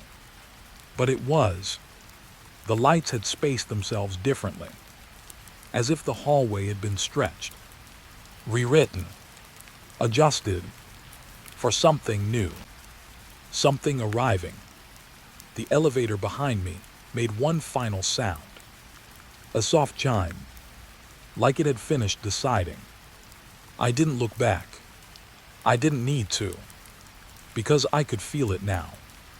Not inside the elevator anymore. Not fully. Behind me. Close enough that the air changed temperature. Close enough that my thoughts stopped feeling private. And then, a whisper, right where my shoulder should have been. Not loud, not aggressive, just familiar, like it had been practicing my name. And finally got it right. It wasn't the elevator behind me anymore. I realized that too late. The whisper didn't come from the hallway. It came from inside my own space, close enough that I could feel it disturb the air near my ear. Like something had learned how to stand exactly where I couldn't turn fast enough. My body locked. Not fear first. Confusion. Because nothing touched me. Nothing grabbed me. But I knew, without looking, that I wasn't alone in a way I could explain anymore. The hallway lights flickered once. Just once. And in that single blink, I understood something was wrong with distance itself. The space behind me didn't feel empty anymore. It felt occupied. I swallowed hard and forced myself to move. One step forward, then another. Slow, careful, like movement could still protect me from whatever had already decided I was part of this ride. The elevator doors behind me stayed closed now. Silent, but I could feel it. That presence hadn't stayed inside. It had followed, not physically, not like a person walking, more like something that stopped respecting where inside and outside even meant anymore. My radio crackled again. Weak this time. Almost dying. Mike's voice came through in pieces. Khalid, don't turn around too fast. My throat tightened. You still there? I whispered. A pause. Then, it's not riding the elevator, he said. My chest went cold. What does that mean? Static swallowed half his answer. Then he continued. It doesn't press buttons, it just joins. A soft metallic sound echoed behind me, like a weight shifting gently. Not heavy, not violent, just present. My hand tightened around the radio. You're saying it's inside with me. Mike didn't answer right away. That silence was worse than anything he could have said. Then finally, it doesn't stay inside anything, he said. That's the problem. My eyes scanned the hallway ahead. It looked normal, but I didn't trust normal anymore. Normal had started lying to me. The elevator behind me made a faint sound, a single mechanical breath, like it had exhaled after deciding something. I forced myself not to turn, but my mind already was, because I knew what I would see wasn't going to help me understand it, only confirm it. The lights above flickered again, and this time I noticed something new. The flicker wasn't random. It was timed, like something was syncing with movement I couldn't see. My steps slowed, then stopped, because I realized something simple. If it was following me, it didn't need to rush. It had already caught up. A soft pressure shifted in the air behind my left shoulder. Not touch, not contact, just awareness, like something standing close enough to listen to thoughts that hadn't been spoken yet. I whispered without meaning to. What are you? No answer came, but the hallway responded instead. The carpet beneath my feet felt slightly softer than before, like it had been walked on too many times in one direction, toward me, or away from something else. I turned my head slightly, just enough to see the elevator doors behind me in my peripheral vision. They were open again. I hadn't heard them move. Inside was empty, at least visually. But I knew better now. Empty didn't mean what it used to. The air shifted again, and I heard it. A faint sound. Not breathing this time. Movement. Very slow. Like someone adjusting their posture after realizing they had been standing too still for too long. My radio crackled again. Mike sounded strained now. "Don't let it follow your attention," he said quickly. "What does that mean?" I asked. But I already knew I was asking the wrong question. Because something in the hallway changed the moment I focused on it. A reflection on the wall glass. Not mine. Not exactly. It was slightly delayed. A fraction behind my movement. And it wasn't looking where I was looking. It was looking behind me. My body refused to turn fully. But I forced myself to look at the reflection again. Just for a second. And that's when I saw it clearly. A shape standing just behind me. Close enough that it should have blocked my shadow. But it didn't. Because it wasn't casting one. My breath stopped. Not loudly. Not dramatically. Just cut off. Like my lungs forgot the next instruction. The reflection tilted its head slightly. Not matching mine. Not copying. Studying. I stepped forward fast. Too fast. My shoes scraped the carpet. The sound felt too loud. Too real. Like the building itself noticed it. The hallway lights dimmed slightly in response. As if reacting. The radio burst again.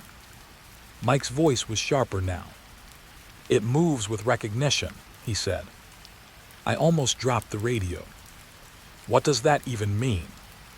"It doesn't follow bodies," he continued. "It follows awareness." My mind tried to reject it. But my fear didn't. Because suddenly, I understood why it felt like it was always behind me. Not because it was chasing, but because I was confirming its presence every time I noticed it. The act of knowing it was there was what kept it there. A soft sound came again behind me. Closer now. Not walking. Not stepping. Just aligning. Like something adjusting itself to my understanding of where it should be. I stopped completely. I didn't turn. I didn't breathe. I tried something instead. I thought about nothing. No hallway. No presence. No elevator. Just blank space. For a moment, it felt like the air changed. Lighter. Almost empty. Then, a whisper. Not in my ear. Inside my head. Not words at first. More like intention forming language slowly. Then it became clear.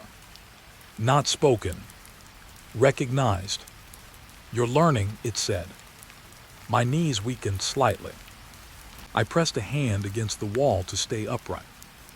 The radio went silent. Completely dead now. Even static was gone. Like the building had taken it off the network. I finally turned my head slightly. Just enough. Not fully. And that's when I saw it properly. Not a full shape. Not a solid figure. Just a distortion in the air behind me. Like reality was bending around something trying very hard to stay still. And then, it matched my movement. Perfectly. Head tilt. Same angle. Same delay removed. Like it had finally understood how to mirror me correctly. My stomach twisted. Because now it wasn't just following me. It was learning me. A slow realization hit my chest. Every moment I acknowledged it. I was making it more precise. More stable. More present. The elevator doors behind me shut again without sound. and I knew something worse than following it happened. It wasn't trying to escape the elevator anymore. It had already found a better place to exist. Here, where I was noticing it. The hallway lights flickered once more. And in that flicker, I saw the reflection again. But this time, it wasn't behind me. It was beside me. And it was smiling first.